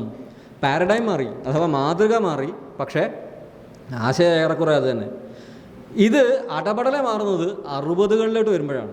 ഈ 60കളിലാണ് നമ്മൾ ഇന്ന് കാണുന്ന സത്യാനന്തരതയുടെ തുടക്കം. ക്രിസ്തീയതയും ഫ്രോയിഡും കൂടെയുള്ള ഒരു സംയുക്തമാണ് 1940കൾ ഒക്കെ. 1940കൾ വരെ ഒരു പക്ഷേ ഇതൊന്നും എന്ന് വെച്ച് കഴിഞ്ഞാൽ 1950 ജനുവരി 1 പെട്ടെന്ന് ഇത് മാറിയെന്നല്ല, അതിലൊരു പരിണാമഗതിയുണ്ട്. പക്ഷേ 1960കളിൽ സിലിക്കൺ വാലിയിൽ ഡിജിറ്റൽ റവല്യൂഷൻ പൊട്ടിപ്പുറപ്പെടുന്ന ആ ഒരു അവസരം, മൈക്രോസോഫ്റ്റ് എന്ന company, bill Gates, apple company, Steve jobs, അതുപോലെ ഇന്നത്തെ ലോകത്തിൻ്റെ സാംസ്കാരിക ഗതികളെ നിയന്ത്രിക്കുന്ന കണ്ടുപിടുത്തങ്ങൾ മുഴുവൻ സിലിക്കൺ വാലിയിൽ 1960 വന്നിട്ടുള്ള സംഭവമാണ്. ആ സമയത്ത് നടന്ന ഒരു വിപ്ലവമുണ്ട്. ആ വിപ്ലവം ഒരു പക്ഷേ നിങ്ങൾ ഒരു പുസ്തകത്തിലും വായിക്കാൻ സാധ്യതയില്ലാത്തൊരു വിപ്ലവമാണ്. പക്ഷേ അത് നമ്മളൊക്കെ അതിൻ്റെ ബെനിഫിഷ്യറീസുമാണ്. ആ കാലഘട്ടത്തിലാണ് ആദ്യമായിട്ട് മെൻ്റൽ ബ്രേക്ക് ഡൗൺസ് അഡ്രസ്സ് ചെയ്യുന്ന, അതിനെ അഭിസംബോധന ചെയ്യുന്നതിന് വേണ്ടിയിട്ട് പേഴ്സണാലിറ്റി ഡെവലപ്മെൻറ്റ് ക്യാമ്പുകൾ തുടങ്ങി. എന്താണ് ഈ പേഴ്സണാലിറ്റി ഡെവലപ്മെൻറ്റ് ക്യാമ്പിൻ്റെ തത്വം എന്ന് പറയുന്നത്? വ്യക്തിത്വ വികസനം എന്നൊക്കെ പറയും. പേഴ്സണാലിറ്റി ഡെവലപ്മെൻറ്റുകാർ നമുക്ക് എന്താ ഓഫർ ചെയ്യുന്നത്? ഒരു പ്രൊഡക്റ്റ് ഓഫർ ചെയ്യുന്നുണ്ടല്ലോ, അതാണ് നമ്മൾ അവർക്ക് പൈസ കൊടുക്കുന്നത്. പേഴ്സണാലിറ്റി ഡെവലപ്മെൻറ്റ് നമ്മൾ പോകുന്നുണ്ട്. നിങ്ങളുടെ വ്യക്തിത്വത്തെ മാറ്റിത്തരാം എന്നുള്ളതാണ്. നിങ്ങളുടെ വ്യക്തിത്വം മാറ്റിത്തരാം എന്നാണ് അവരുടെ വാഗ്ദാനം, അല്ലേ? വ്യക്തിത്വ വികസനക്കാർ അതല്ലേ പറയുന്നത്. അപ്പം നിങ്ങൾക്ക് കൂടുതൽ ശോഭനമായ, കൂടുതൽ സുന്ദരമായൊരു വ്യക്തിത്വത്തിന് ഉടമയാകൂ എന്ന് വെച്ചാൽ നിങ്ങൾ അങ്ങോട്ട് പോകുന്നു, നിങ്ങൾക്ക് മുടി മുറിച്ച് മാറ്റിത്തരുന്നത്, ഹെയർ സ്റ്റൈൽ മാറ്റിത്തരുന്നത് പോലെ നിങ്ങളുടെ പേഴ്സണാലിറ്റി മാറ്റിത്തരാം എന്നാണ് ഒരു പേഴ്സണാലിറ്റി ഡെവലപ്മെൻറ്റ് വിദഗ്ധൻ നമ്മളോട് പറയുന്നത്, ലൈഫ് സ്കിൽസ് വിദഗ്ധൻ നമ്മളോട് പറയുന്നത്. അല്ലെങ്കിൽ ഈ പറയുന്ന പുതിയ തരം പോപ്പുലർ സൈക്കോ അനലിറ്റിക് സെൽസ് നമ്മളോട് പറയുന്നത് നിങ്ങളെ മാറ്റിത്തരാം, കൃത്യമായിട്ട് മാറ്റിത്തരാം. ഇതെങ്ങനെയാണ് മാറ്റും? നിങ്ങൾക്ക് മാറ്റാൻ പറ്റുമോ? നിങ്ങളിപ്പോൾ ഒരു തുക ഒരു പേഴ്സണാലിറ്റി ക്യാമ്പിൽ കൊണ്ടു കൊടുത്തു കഴിഞ്ഞാൽ ആ പേഴ്സണാലിറ്റി ഡെവലപ്മെൻറ്റ് ക്യാമ്പ് കഴിഞ്ഞ് വരുമ്പോൾ മൊത്തമായി മാറ്റി എഴുതാവുന്ന ഒരു പേഴ്സണാലിറ്റിയാണോ നമ്മൾക്കുള്ളത്? എന്ത് തരം പേഴ്സണാലിറ്റിയാണ് അവർ പറയുന്നത്? എക്സ്ട്രോവേർട്ടായിട്ടുള്ളൊരു പേഴ്സണാലിറ്റി, എല്ലാവരോടും ചിരിച്ചു പെരുമാറുന്ന, ജീവിതത്തിൽ വിജയങ്ങൾ സംഭവിക്കുന്ന, how to make friends and how to win friends and how to influence people and win friends, അങ്ങനെ എന്തൊക്കെ ഒരു പുസ്തകങ്ങളുണ്ട്. ഈ സെൽഫ് ഹെൽപ്പ് പുസ്തകങ്ങളുണ്ട്. ജീവിതത്തിൽ എങ്ങനെ വിജയിക്കാം, വിജയികളുടെ 5 ശീലങ്ങൾ. ഈ പുസ്തകങ്ങളൊക്കെ എല്ലാ കാലത്തും ഉണ്ടായിരുന്ന സാധനമല്ല. 1960കളിലാണ് ഇവയുടെ ചരിത്രം തുടങ്ങുന്നത്. സെൽഫ് ഹെൽപ്പ് ബുക്സ് നിങ്ങളുടെ വ്യക്തിത്വത്തെ കൂടുതൽ ശോഭനീയമാക്കി മാറ്റുക. എങ്ങനെയാണ് ശോഭനീയമാക്കി മാറ്റുക? ഒരു മാതൃകയുണ്ട്. നേരത്തെ ഗ്രീക്ക് കാലത്ത് ഇന്നതാണ് സൗന്ദര്യം എന്ന് വിശേഷിപ്പിച്ചതുപോലെ ഇക്കാലഘട്ടത്തിൽ ഇന്നതാണ് ശരിയായ പേഴ്സണാലിറ്റി എന്നൊരു ധാരണയുണ്ട്. ആ ധാരണയാണ് പിന്നീട് നാർസിസിസത്തിലേക്ക് നീങ്ങുന്നത്. ഞാൻ ഇങ്ങനെയൊക്കെ അയക്കണം, ഞാൻ ഇൻസ്റ്റാഗ്രാമിൽ പ്രൊജക്റ്റ് ചെയ്യുന്ന എൻ്റെ പേഴ്സൺ എങ്ങനെയുള്ളതാണ്, വളരെ വർണ്ണശബളമായ, സന്തുഷ്ടമായ, വളരെ സന്തോഷമുള്ള ആൾക്കാരായിരിക്കും. ഇൻസ്റ്റാഗ്രാമിൽ എല്ലാവരും സന്തോഷമുള്ള ആൾക്കാരായിരിക്കും. ഇൻസ്റ്റാഗ്രാം എടുത്ത് നോക്കുമ്പോൾ ഏറ്റവും വലിയ പ്രത്യേകത, ഈശ്വര ലോകത്തിൽ എല്ലാവരും സന്തോഷിച്ചിരിക്കുന്നു, ഞാൻ മാത്രം എന്തുകൊണ്ട് സന്തോഷിച്ചിരിക്കുന്നില്ല എന്നാണ്. ഇവർ ട്രിപ്പിന് പോയി, ഞാൻ പോയില്ല. അപ്പം ഞാനും പോകും ട്രിപ്പിന്. ഞാൻ പോകുന്നത് ട്രിപ്പിന് പോകാനേ അല്ല, ഞാൻ പോകുന്നത് ഇൻസ്റ്റാഗ്രാമിൽ പോസ്റ്റ് ചെയ്യാനാണ്. യാത്രയെ പ്രണയിച്ചോ എന്നൊക്കെ പറഞ്ഞുകൊണ്ട് സ്റ്റാറ്റസ് ഇടും. റേഷൻ പീടിയിലൊക്കെ പോകണതാണ്. അപ്പോൾ ബേസിക്കലി ബൈക്കിൻ്റെ ഫോട്ടോ, ഒരു ട്രിപ്പിൻ്റെ ഫോട്ടോ ഒക്കെ എടുത്തിട്ട് ഒരു സ്റ്റാറ്റസ് ഇടും. വളരെ അടുത്തുള്ള സ്ഥലത്തോട്ട് പോയാൽ മതി. പക്ഷേ യാത്രയെ പ്രണയിച്ചോ ഇത് ഇടുന്നത് എന്തിനാണ്? അവിടെ ഒരു കോമൺ സെൻസ് നിലനിൽക്കുന്നുണ്ട്. ഈ കോമൺ സെൻസിലേക്ക് ഞാൻ സബ്സ്ക്രൈബ് ചെയ്യുന്നു എന്നുള്ളതാണ്. എനിക്ക് ഞങ്ങളുടെ കോളേജിലൊക്കെ ഇപ്പോൾ ടൂറിന് പോകുന്നത് എന്തിനാണ്? ടൂറിന് പോയി കഴിഞ്ഞാൽ സ്റ്റാറ്റസ് ഇടണം, സ്റ്റോറി ഇടണം, ഇതിനാണ് പോകുന്നത്. പോയിട്ട് എനിക്ക് പനി പിടിച്ചാലും കുഴപ്പമില്ല, ഞാൻ ഛർദ്ദിച്ചാലും കുഴപ്പമില്ല, ഞാൻ സ്റ്റാറ്റസ് ഇടും. ഈ സ്റ്റാറ്റസിൽ ഞാൻ സന്തുഷ്ടനുമായിരിക്കും. ഞാൻ ഡാൻസ് കളിക്കുന്നുണ്ടാവും എൻ്റെ പുറകിൽ. ഈ സ്റ്റാറ്റസ് സ്റ്റോറിയും വന്നു കഴിഞ്ഞാൽ ഞാൻ ട്രിപ്പിന് പോയി. എനിക്ക് സ്റ്റോറി ഇടാൻ പറ്റാത്തൊരു സ്ഥലമാണ് പോകുന്നതെങ്കിൽ ഞാൻ വരുന്നില്ല ട്രിപ്പിന്. എൻ്റെ ട്രിപ്പ് അവിടെ, ഈ ട്രിപ്പ് എന്നുള്ള സാധനം അത് വിശേഷിപ്പിക്കുന്ന ഇത് നമ്മളുടെ അനുഭവം എന്ന് പറയുന്നത് എൻ്റെ ആഴത്തിലേക്ക് എടുത്ത് പ്രോസസ്സ് ചെയ്യുക എന്നുള്ളതല്ല. കാൽപ്പനികത എന്നൊരു പ്രസ്ഥാനം എല്ലാ ഭാഷകളിലും വളരെ സജീവമായി കുറേ കാലം ഉണ്ടായിരുന്ന പ്രസ്ഥാനമാണ്. ഇംഗ്ലീഷ് സാഹിത്യത്തിൽ, സംസ്കാരത്തിൽ കാൽപ്പനികത യന്ത്രങ്ങൾക്ക് വിരുദ്ധമായി, യാന്ത്രികതയ്ക്ക് വിരുദ്ധമായി, the dark satanic mills of England എന്ന് വില്യം ബ്ലേക്ക് യന്ത്രങ്ങളെ, അത് ഇരുണ്ടതാണ്, സാത്താൻ്റെതാണ്. മില്ലുകൾ, തുണിമില്ലുകൾ, ആവി യന്ത്രങ്ങൾ, കടകട ശബ്ദമുള്ള പുക പുറത്തു വിടുന്ന ഫാക്ടറികൾ, അവയൊക്കെ ചെകുത്താൻ്റെതാണ്. ദൈവത്തിനെ കാണണമെങ്കിൽ നിങ്ങൾ പുൽമേടുകളിലേക്ക് പോവുക, പൂന്തോട്ടങ്ങളിലേക്ക് പോവുക, പുഴകളിലേക്ക് പോവുക, കൊല്ലികളിലേക്ക് പോവുക എന്ന് വേർഡ്സ്വർത്തും ബ്ലേക്കും പറഞ്ഞുകൊണ്ടേയിരുന്നു. പ്രകൃതിയിൽ എവിടെയോ ആണ്, അതും പ്രകൃതിയിൽ സൗമ്യമായി ഏകാന്തമായി നിങ്ങൾ സ്വയം നഷ്ടപ്പെടുത്തുമ്പോഴാണ് നിങ്ങൾക്ക് ആഴം കൈവരുന്നത്, നിങ്ങളുടെ വ്യക്തി ജീവിതം സുന്ദരമാവുന്നതെന്ന് കാൽപ്പനികത നമ്മളോട് പറഞ്ഞുകൊണ്ടേയിരുന്നു. അപ്പോൾ നമ്മളൊരു കൊല്ലിയുടെ മേത്ത് കയറി, അല്ലെങ്കിൽ ഒരു കടൽപ്പുറത്ത് നിന്ന് കടൽ നോക്കുന്നത്, കൊല്ലിപ്പുറത്ത് നിന്ന് താഴോട്ട് നോക്കുന്നത്, കാട്ടിൽ പോയി അത് വസന്തം ആസ്വദിക്കുന്നത്, എല്ലാം ഉള്ളിലേക്ക് എടുക്കുക, ആഴത്തിലേക്ക് എടുക്കുക എന്നുള്ളതിൽ നിന്ന് പെട്ടെന്ന് നമ്മൾ മാറി കുതറി. ഒന്നും ഉള്ളിലേക്കല്ല എടുക്കുന്നത്, എല്ലാം പുറത്തേക്ക് എടുക്കുക. അകമ്പുറം മറിച്ചിടുക എന്നുള്ള അനുഭവത്തിന് അകത്തോട്ട് എടുക്കല്ല, അനുഭവം പുറത്തോട്ട് എടുത്തിട്ട് ചെതറിക്കുക. എത്ര സ്റ്റോറി ഇടാൻ പറ്റുമോ അത്രയും സ്റ്റോറി ഇടുക, എത്ര സ്റ്റാറ്റസ് ഇടാൻ പറയുമോ അത്രയും സ്റ്റാറ്റസ് ഇടുക, എത്ര പോസ്റ്റ് ചെയ്യാൻ പറ്റുമോ അത്രയും പോസ്റ്റ് ചെയ്യുക, എത്ര ലൈക്ക്, എത്ര കമൻറ്റ്, എത്ര ഷെയർ എൻ്റെ സത്യത്തിന്. അതാണ് ഇന്നത്തെ സംഭവം. സത്യത്തിന് എത്ര ലൈക്ക്, എത്ര ഷെയർ, എത്ര കമൻറ്റ്. അതുമാത്രം പറഞ്ഞുകൊണ്ട് ഇത്രയും നേരം പറഞ്ഞതിൽ ചില കാര്യങ്ങളെങ്കിലും സത്യം എന്ന് നിങ്ങൾക്ക് തോന്നുമെന്ന് പ്രത്യാശിച്ചുകൊണ്ട് ഈ പ്രഭാഷണം ഇവിടെ നിർത്തുന്നു. നന്ദി. ആ ചോദ്യമാണ് അങ്ങ് സോക്രട്ടീസ് തൊട്ട് ചോദിക്കുന്ന ഏത് സത്യം? ഞാൻ പറയുന്ന സത്യത്തെ വിശ്വസിക്കണോ, എഴുതപ്പെട്ട സത്യത്തെ വിശ്വസിക്കണോ, ഡിജിറ്റലായിട്ട് വിവർത്തനം ചെയ്യപ്പെട്ട സത്യത്തെ വിശ്വസിക്കണോ, ഇതെല്ലാം സത്യം തന്നെയോ എന്നുള്ളതിനപ്പുറത്തേക്ക് വിറ്റ്ജൻസ്റ്റൈൻ എന്ന് പറയുന്ന ഒരു തത്വചിന്തകനുണ്ട്. അദ്ദേഹം പറയുന്നത് ഉത്തരങ്ങൾ ശരിയാണ് എന്നതിനേക്കാൾ പ്രധാനമാണ് നമ്മൾ ശരിയായ ചോദ്യം ചോദിച്ചോ എന്നത്. സത്യത്തെ സംബന്ധിച്ചിട്ടുള്ള ചോദ്യത്തിൽ ആ ആശയം, ആ ചിന്ത വളരെ പ്രസക്തമാണ്.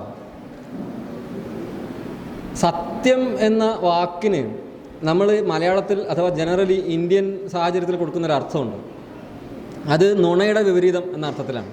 ആ അർത്ഥത്തിലാണ് ഇപ്പോൾ എന്നോട് ചോദ്യം ചോദിച്ചത്. പോസ്റ്റ് ട്രൂത്ത് ഞാൻ പറഞ്ഞു, അത് സത്യം എന്നുള്ളതിനേക്കാൾ ട്രൂ, ശരി എന്നുള്ള അതിൻ്റെ പോസ്റ്റ് ട്രൂത്ത് എന്ന് നിങ്ങൾ കണ്ടു നോക്കുക. പോസ്റ്റ് ട്രൂത്ത് എന്നൊരു വാക്കില്ല. Post truth media, post truth cinema, post truth അങ്ങനെയല്ല. പോസ്റ്റ് ട്രൂത്ത് എന്നുള്ളത് ഇംഗ്ലീഷിലൊരു വിശേഷണ പദമാണ്, അത് നൗൺ അല്ല. പോസ്റ്റ് ട്രൂത്തിന് അപ്പുറം എന്തെങ്കിലും കാണും. പോസ്റ്റ് ട്രൂത്ത് എവിടെ പറഞ്ഞാലും post truth society, post truth media അങ്ങനെയല്ലേ പറയാം. എന്ന് വെച്ച് കഴിഞ്ഞാൽ മീഡിയയാണ് അതിൽ നൗൺ, സിനിമയാണ് നൗൺ, സൊസൈറ്റിയാണ് നൗൺ, നാമം. അതിൻ്റെ മുന്നേ ചേർക്കുന്ന വിശേഷണമാണ് പോസ്റ്റ് ട്രൂത്ത്. അതിൻ്റെ ഫങ്ഷൻ അഡ്ജക്റ്റീവായിട്ടാണ്. ആൻഡ് ട്രൂത്തിൻ്റെ അഡ്ജക്റ്റീവ് ട്രൂ ആണ്. അതിൻ്റെ അർത്ഥം സത്യം എന്നല്ല, ശരി എന്നാണ് കൂടുതലായിട്ട്. ട്രൂ ഓർ ഫോൾസ് പറയില്ലേ? ട്രൂ ഓർ ഫോൾസ് എന്ന് പറഞ്ഞു കഴിഞ്ഞാൽ ശരിയോ തെറ്റോ എന്നുള്ള അർത്ഥത്തിലാണ് ആ സാധനം നമ്മൾ ഉപയോഗിക്കുന്നത്. മലയാളത്തിൽ സത്യം എന്ന് പറയുമ്പോൾ അതിന് വളരെ വളരെ വേറൊരു തരത്തിലുള്ള ഒരു ആഴമുണ്ട്, വേറൊരു ധ്വനിയുണ്ട്. സത്യം, സത്യാനന്തരത എന്ന് പറയുമ്പോൾ ആ ധ്വനി ലെജിറ്റിമറ്റ് അല്ല. പക്ഷേ ആ അർത്ഥത്തിൽ നമുക്ക് സംസാരിക്കാം എന്നുള്ളതാണ് ഞാൻ അവസാനം കാണിച്ചത്. ആ അർത്ഥത്തിൽ നമുക്ക് സംസാരിക്കാം. നമ്മുടെ തനത് സാഹചര്യത്തിൽ നിന്നുള്ള സത്യങ്ങളെ പറ്റി നമുക്ക് ആലോചിക്കാം. രാവിലെ നമ്മളോട് സംസാരിച്ച രാമോഹൻ പാല്യത്തിൻ്റെ ഒരു ലേഖനത്തിൽ മാതൃഭൂമിയിൽ വന്നിട്ടുള്ളതാണ്. അദ്ദേഹം സീരിയസ് ആയിട്ട് എഴുതുന്നുണ്ട്. അതിൽ വന്നിട്ടുള്ള ഒരു അനുഭവം അല്ലെങ്കിൽ ഒരു കഥയല്ല, നടന്നതാണ്. കൊച്ചി മെട്രോ ഉദ്ഘാടനം ചെയ്ത സമയത്ത് ആ മെട്രോയിൽ ആദ്യത്തെ ദിവസം മെട്രോയിൽ ഒരാൾ ചുരുണ്ടുകൂടി കിടക്കുന്നു. അപ്പോൾ ആരോ ഇയാളുടെ ഫോട്ടോ എടുത്തിട്ട് മെട്രോയിലെ ആദ്യത്തെ പാമ്പ് എന്ന് എഴുതി പോസ്റ്റ് ചെയ്തു. ട്രോൾ പോസ്റ്റ് ചെയ്തു. ഈ പോസ്റ്റ് ചെയ്ത ട്രോള് ഉടനടി വൈറലായി. കാരണം എല്ലാവരും മെട്രോ വാർത്തകൾ നോക്കിക്കൊണ്ടിരിക്കുകയാണ്. എല്ലാവരുടെ ഫോണിലേക്കും എത്തി. അന്ന് വാട്സാപ്പിൽ നിന്ന് ഒരു 5 ഫോണിലേക്കല്ല അയക്കാൻ പറ്റുക, 500 ആൾക്കാർക്ക് അയക്കാം. എത്ര മെമ്പേഴ്സുള്ള ഗ്രൂപ്പിലേക്ക് വേണമെങ്കിലും അയക്കാം. അങ്ങനെ അത് പ്രാക്ടിക്കലി അത് കേരളം മുഴുവൻ എത്തി. ആ മീം, ഈ പാമ്പ് എന്ന് പറഞ്ഞിട്ട് കിടക്കുന്ന ആളുടെ, അയാൾ ശരിക്കും കള്ളുകൂടിയനായിരുന്നില്ല. അയാൾക്ക് തലയ്ക്ക് ചെറിയൊരു ഒരു പ്രശ്നമുള്ള അസുഖം ബാധിച്ചൊരു കക്ഷിയായിരുന്നു. ഇയാൾ പോയിട്ട് അതോറിറ്റീസിനോട് പറഞ്ഞു ഇത് ശരിയല്ല, കാരണം ഞാൻ സുഖമില്ലാത്ത ആളാണ്, ഞാൻ കിടന്നത് എനിക്ക് സുഖമില്ലാത്തതുകൊണ്ടാണ്, ഞാൻ കള്ളു കുടിച്ചിട്ടുണ്ടായിരുന്നില്ല, അത് ശരിയല്ല എന്നാണ് പറഞ്ഞു. അപ്പോൾ മെട്രോ റെയിൽവേ അതോറിറ്റികൾ ഇത് ശരിയല്ല, ആ മീം സർക്കുലേറ്റ് ചെയ്യപ്പെടുന്നത് നിന്നില്ല. അത് എവിടെയൊക്കെ പോയോ അത് തിരിച്ച് പകർത്തി വന്നുകൊണ്ടേയിരുന്നു. അവസാനം കൊച്ചി മെട്രോ ഈ വ്യക്തിക്ക് ആജീവനാന്ത സൗജന്യ യാത്ര കൊടുത്തു, ഒരു കോമ്പൻസേഷൻ എന്നുള്ള രീതിയിൽ. ചോദ്യം ഇതാണ്, മെട്രോ റെയിൽവേ എന്തിനാണ് ഇയാൾക്ക് കോമ്പൻസേഷൻ കൊടുക്കുന്നത്? മെട്രോ റെയിൽവേ ആണോ ഈ മീം ഉണ്ടാക്കിയത്? മെട്രോ റെയിൽവേ ആണോ ഈ സാധനം പ്രസരിപ്പിച്ചത്? അല്ലല്ലോ. ഇതിന് ആധികാരികതയില്ല. ഒരു ഫേക്ക് പ്രൊഫൈൽ എന്ന് പറയുന്നത് അതിൽ നിന്നുണ്ടാകുന്ന മീംസ് സർക്കുലേറ്റ് ചെയ്യുന്ന സമയത്ത് ഉണ്ടാകുന്ന എൻവയൺമെൻറ്റ്, കള്ളത്തിൻ്റെ അല്ലെങ്കിൽ അർദ്ധസത്യത്തിൻ്റെ ഒരു പരിസരം ഉണ്ടാകുന്നുണ്ട്. ആ പരിസരത്തിലാണ് നമ്മൾ പലപ്പോഴും രാഷ്ട്രീയ തീരുമാനങ്ങൾ എടുക്കുന്നത്. ഇന്ന പാർട്ടിക്ക് വോട്ട് ചെയ്യണം എന്നുള്ള തീരുമാനം പോലും അതിൽ നിന്ന് വരും. എന്തിനാദ്യം പറയുന്നത്, ഞാൻ നമ്മളുടെ കോളേജിൽ ഇപ്രാവശ്യം അഡ്മിഷൻ എടുത്ത ഒരു കുട്ടി എന്നോട് പറയണം, പക്ഷേ ഈ കോളേജിൻ്റെ ഇൻസ്റ്റൻ്റെ പേജ് പോരാ, നമുക്കിതൊന്ന് കളറാക്കണം. ഞാൻ ഈ കോളേജിന് ഇൻസ്റ്റ പേജ് ഉണ്ട്, ഞാൻ ആദ്യം ഈ കോളേജിന് എന്ന് വെച്ചാൽ ഏത് കോളേജിൽ ചേരണമെന്ന് അവർ തീരുമാനിക്കുന്നത് ആ കോളേജിന് ഇൻസ്റ്റാ പേജ് എടുക്കും. എത്ര ഡാൻസ് പ്രോഗ്രാം നടന്നു, എത്ര സിനിമ താരങ്ങൾ വന്നു, അങ്ങനെ നല്ല കോളേജാണ്, എന്നാൽ ഇവിടെ ചേരാം എന്ന് വെച്ചിട്ട് നമ്മൾ ഈ നാക്കിന് വേണ്ടിയിട്ട് ഈ വെബ്സൈറ്റിൽ ഈ സാധനം മുഴുവൻ എഴുതി പഠിച്ചു. ഇത്ര സെമിനാറുകൾ നടത്തി, ഇത്ര പബ്ലിക്കേഷൻസ് ഉണ്ടായി, ഇത്ര പേർക്ക് PhD കിട്ടി. കുട്ടിക്ക് ഇത് വേണ്ട, നിങ്ങളുടെ ഇൻസ്റ്റാഗ്രാം പേജിൽ എന്താ ഉള്ളതെന്നാണ് ചോദ്യം. ആ പരിസരമാണ് ചേരണോ വേണ്ടയോ എന്നുള്ള തീരുമാനം എടുക്കാൻ കുട്ടികളെ തീരുമാനിപ്പിക്കുന്നത്. അതിൽ കുറ്റം കണ്ടുപിടിച്ചല്ല, പ്രശ്നം എന്ന് പറയുന്നത് ആ പരിസരം വേറെ, ഞങ്ങൾ ഉണ്ടാക്കി വെച്ച ഒഫീഷ്യൽ പരിസരം വേറെ. നാക്കിൻ്റെ വിദ്യാഭ്യാസ വകുപ്പിൻ്റെ നിങ്ങളുടെ അധ്യാപകരുടെ വിചാരം അത് കണ്ടിട്ട് കുട്ടികൾ വരുന്നതാണ്. കുട്ടികളത് കാണുന്നേ ഇല്ല, കുട്ടികൾക്കത് കാര്യമേ ഇല്ല. ഇത് ഞങ്ങളുടെ ഒരു പ്രശ്നം കൂടെയാണ്. ഇപ്പം എനിക്ക് മൂത്തവൻ 6ാം ക്ലാസ്സിലാണ്, രണ്ടാമത്തത് 3ാം ക്ലാസ്സിലാണ്. ഇവർക്ക് രണ്ടാൾക്കും കൂടെ ഒരു ദിവസം 5 GB പോരാ. അച്ഛൻ്റെ ഫോൺ എടുക്കും, ഡാറ്റ തീർക്കും. അമ്മയുടെ ഫോൺ എടുക്കും, ഡാറ്റ തീർക്കും. ഇത് ചെതൽ തിന്നുന്ന പോലെ ഡാറ്റ തീർന്നുകൊണ്ടിരിക്കുകയാണ്. അതുകൊണ്ട് അരിശം തീരാഞ്ഞവൻ ആ പുരയുടെ ചുറ്റും എല്ലാവരെയും ഡാറ്റ തീർന്നു കഴിഞ്ഞാൽ പിന്നെ ഇവർ പുരയുടെ ചുറ്റും വണ്ടി കിടക്കുകയാണ്. ഇനി ഡാറ്റ ആണല്ലോ, അടുത്ത ഡാറ്റ കൊണ്ടുപോകാം. അടുത്ത ഡാറ്റ സൈക്കിളിൽ റീചാർജ് ആവുന്നത് വരെ അവർക്ക് ഒരു സമാധാനമില്ല. നെടുമുടി വേണമെന്ന് പറഞ്ഞ പോലെ ഒരു സമാധാനമില്ല. അത് അടുത്ത ഡാറ്റ സൈക്കിൾ വരണം. എത്ര ഡാറ്റ ഉപയോഗിക്കും ഇവർ? ഇനി ഇവരെന്തിനാണ് ഉപയോഗിക്കുന്നത് അറിയില്ല. ഇവർ കാണുന്ന, ഇപ്പോൾ മക്കൾ കാണുന്നത് ഡാറ്റ ടി വിയിലോട്ട് കാണിച്ചു. മറ്റേ ആമസോൺ ഫയർ ടി വിയിൽ ഇവർ കണ്ടുകൊണ്ടിരിക്കുന്നത് ആരോ കളിച്ച ഗെയിം, ആ ഗെയിമിൻ്റെ റെക്കോർഡിങ്, അതാണ് ഇവർ മണിക്കൂറുകൾ ഇവർ ഗെയിം കളിക്കുന്ന പോലുമില്ല. ആരോ കളിച്ച ഗെയിമിൻ്റെ റെക്കോർഡഡ് വെർഷൻ ഇവർ മണിക്കൂറുകൾ കണ്ടുകൊണ്ടിരിക്കുകയാണ്. നിങ്ങൾക്ക് എൻ്റെ ഒരു ഭാവുകത്വ കഴിവില്ലായ്മ, ഭാവുകത്വ പ്രശ്നം എന്നൊന്നും പറയാം. ഞാൻ അവിടെ നിങ്ങൾ എന്തിനാണ് ഇത് കാണുന്നത്? നിങ്ങൾ ഗെയിം കളിക്കുന്നില്ല, ഇത് ആരോ കളിച്ച ഗെയിമാണ്. നിങ്ങൾ എന്തിനാണ്? അപ്പം ഇളയവൻ എന്നോട് പറയാം, 3ാം ക്ലാസ്സിലെത്തിയുള്ള പറയാം, അച്ഛാ അതിനെത്ര ഫോളോവേഴ്സ് ഉണ്ടെന്ന് നോക്കുമ്പോൾ അതിന് ലക്ഷക്കണക്കിന് ഫോളോവേഴ്സ്. അപ്പോൾ ഞാനല്ലേ മണ്ടൻ, കാരണം ഞാനും കൂടെ ഫോളോ ചെയ്യേണ്ട ഒരു സാധനമല്ലേ അത് എന്നാണ് അവൻ ചോദിക്കുന്നത്. ഇതെല്ലാവരും കാണുന്നൊരു സാധനമാണ്, നിങ്ങൾക്ക് മാത്രമാണിത് പ്രശ്നം. അപ്പോൾ ഞാൻ നിർത്തി. കാരണം ഇതിനോട് എങ്ങനെ, അപ്പോൾ ഇവൻ്റെ സത്യം വേറെയാണ്, അദ്ദേഹം ബിലോങ് ചെയ്യുന്ന സത്യം എന്ന് പറയുന്നത് വേറെ സാധനമാണ്. ഏതോ ഒരു ഗെയിം കളിച്ചിട്ട് 2 ദിവസം മുന്നേ ഞാൻ നോക്കുമ്പോൾ എൻ്റെ ടാബിലാണ് കളിച്ചുകൊണ്ടിരുന്നത്. ഞാൻ നോക്കുമ്പോൾ ഒച്ചപ്പാടും ബഹളമായിട്ട് ഗെയിം കളിക്കുന്നത് ശ്രദ്ധിക്കാൻ പോകാറില്ല. പക്ഷേ ഇടയ്ക്ക് ഇവൻ സംസാരിക്കുക ഹിന്ദിയിൽ, ബായി എന്നൊക്കെ വിളിച്ചു. ഞാൻ ആരോടാണ് സംസാരിക്കുന്നത്? ഉത്തർപ്രദേശിലും കണ്ടുള്ള ആരോ അവനെ ഗെയിമിൽ ഫോൺ വിളിച്ചേക്കുന്നത്. ഇവന് ഹിന്ദി അറിയാം, കാരണം ഇവൻ ഹിന്ദിയിലാണ് ഈ സാധനങ്ങളൊക്കെ കാണുന്നത്. ഇവൻ സംസാരിക്കുക.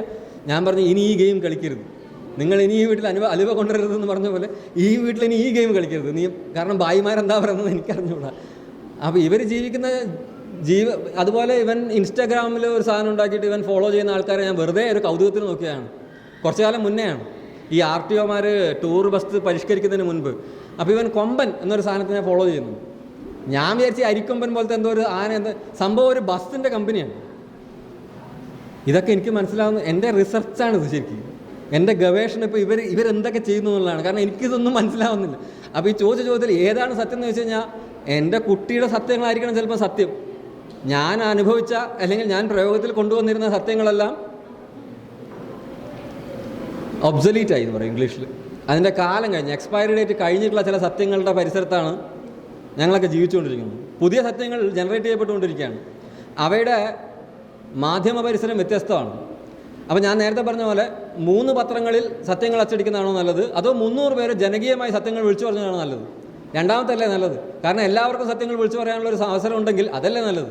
ഈ 3 ആൾക്ക് മാത്രമേ സത്യത്തിൻ്റെ അതോറിറ്റി കൊടുക്കാൻ പറ്റുമോ? ഇല്ലല്ലോ. അപ്പോൾ ആ രീതിയിൽ നമ്മൾ സത്യത്തെ മാറ്റി കാണേണ്ടിയിരിക്കുന്നു. നിങ്ങളെന്താ ചെയ്യുക? മാക്സിമം എൻ്റെ ഒരു ബുദ്ധിക്ക് തോന്നിയിട്ട് പറഞ്ഞതാണ്, ഇനിയിപ്പോൾ അതങ്ങനെ ആണോ എന്നൊന്നുമില്ല, എന്നാലും സത്യത്തിൻ്റെ എത്ര പതിപ്പുകൾ നിങ്ങൾക്ക് ആക്സസ് ചെയ്യാൻ പറ്റുമോ അത്രയും പതിപ്പുകൾ ആക്സസ് ചെയ്യുക. സോക്രട്ടീസിൻ്റെ പ്രശ്നം എന്ന് പറഞ്ഞത് അതോറിറ്റേറ്റീവ് അല്ലാത്ത, ശരിയല്ലാത്ത, സത്യമല്ലാത്ത, നിങ്ങൾ മനസ്സിലാക്കാത്ത ഒരു ജ്ഞാനം മനസ്സിലാക്കിയെന്ന് നിങ്ങൾ ധരിക്കുന്നിടത്ത് പ്രശ്നമുണ്ട്. അത്തരം അറിവ് സമൂഹങ്ങൾ, നോളജ് സൊസൈറ്റി ശരിയല്ല എന്നാണ്, നന്നല്ല എന്നാണ് സോക്രട്ടീസ് പറഞ്ഞത്. അതിന്നും ശരിയാണ്. അതുകൊണ്ട് അറിവ് കൃത്യമായി നിങ്ങളിലേക്ക് എത്തുന്നു എന്ന് നിങ്ങൾ ഉറപ്പുവരുത്തുക. സത്യത്തിൻ്റെ അവൈലബിൾ ആയിട്ടുള്ള മാക്സിമം പതിപ്പുകൾ നിങ്ങൾ വായിച്ചു എന്ന് നിങ്ങൾ ഉറപ്പുവരുത്തുക.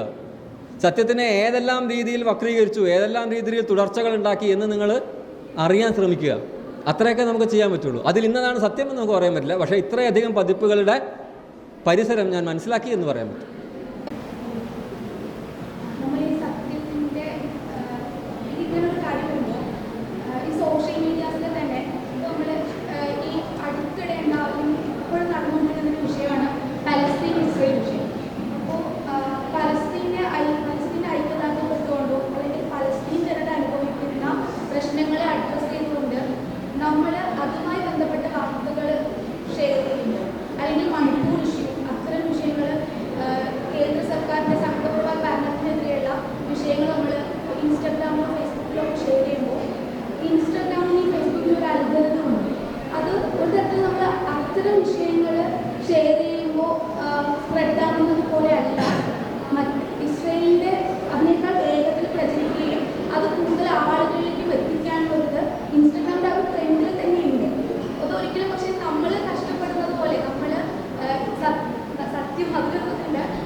അതൊരു നല്ല ചോദ്യമാണ്. അത് പക്ഷേ എന്നോട് ചോദിക്കേണ്ട ചോദ്യമല്ല, ലാരി പേജിനോടും സുക്കർബർഗിനോടൊക്കെ ചോദിക്കേണ്ട ചോദ്യമാണ്. കാരണം അവരാണ് ഇതിൻ്റെ മുതലാളികൾ. നമ്മൾ ഒരു നല്ല കാര്യം പോസ്റ്റ് ചെയ്തെന്നുള്ളതുകൊണ്ട് വൈറലാവണമെന്നില്ല. വളരെ സിമ്പിളായിട്ടുള്ള കാര്യമാണ്. നിങ്ങൾക്ക് തന്നെ അറിയാം. നിങ്ങളൊരു നല്ല പോസ്റ്റ് ഉണ്ടാക്കിയിട്ട് അത് വൈറലാവണമെന്ന് എന്തെങ്കിലും ധാരണ ഉണ്ടോ? ഇല്ല.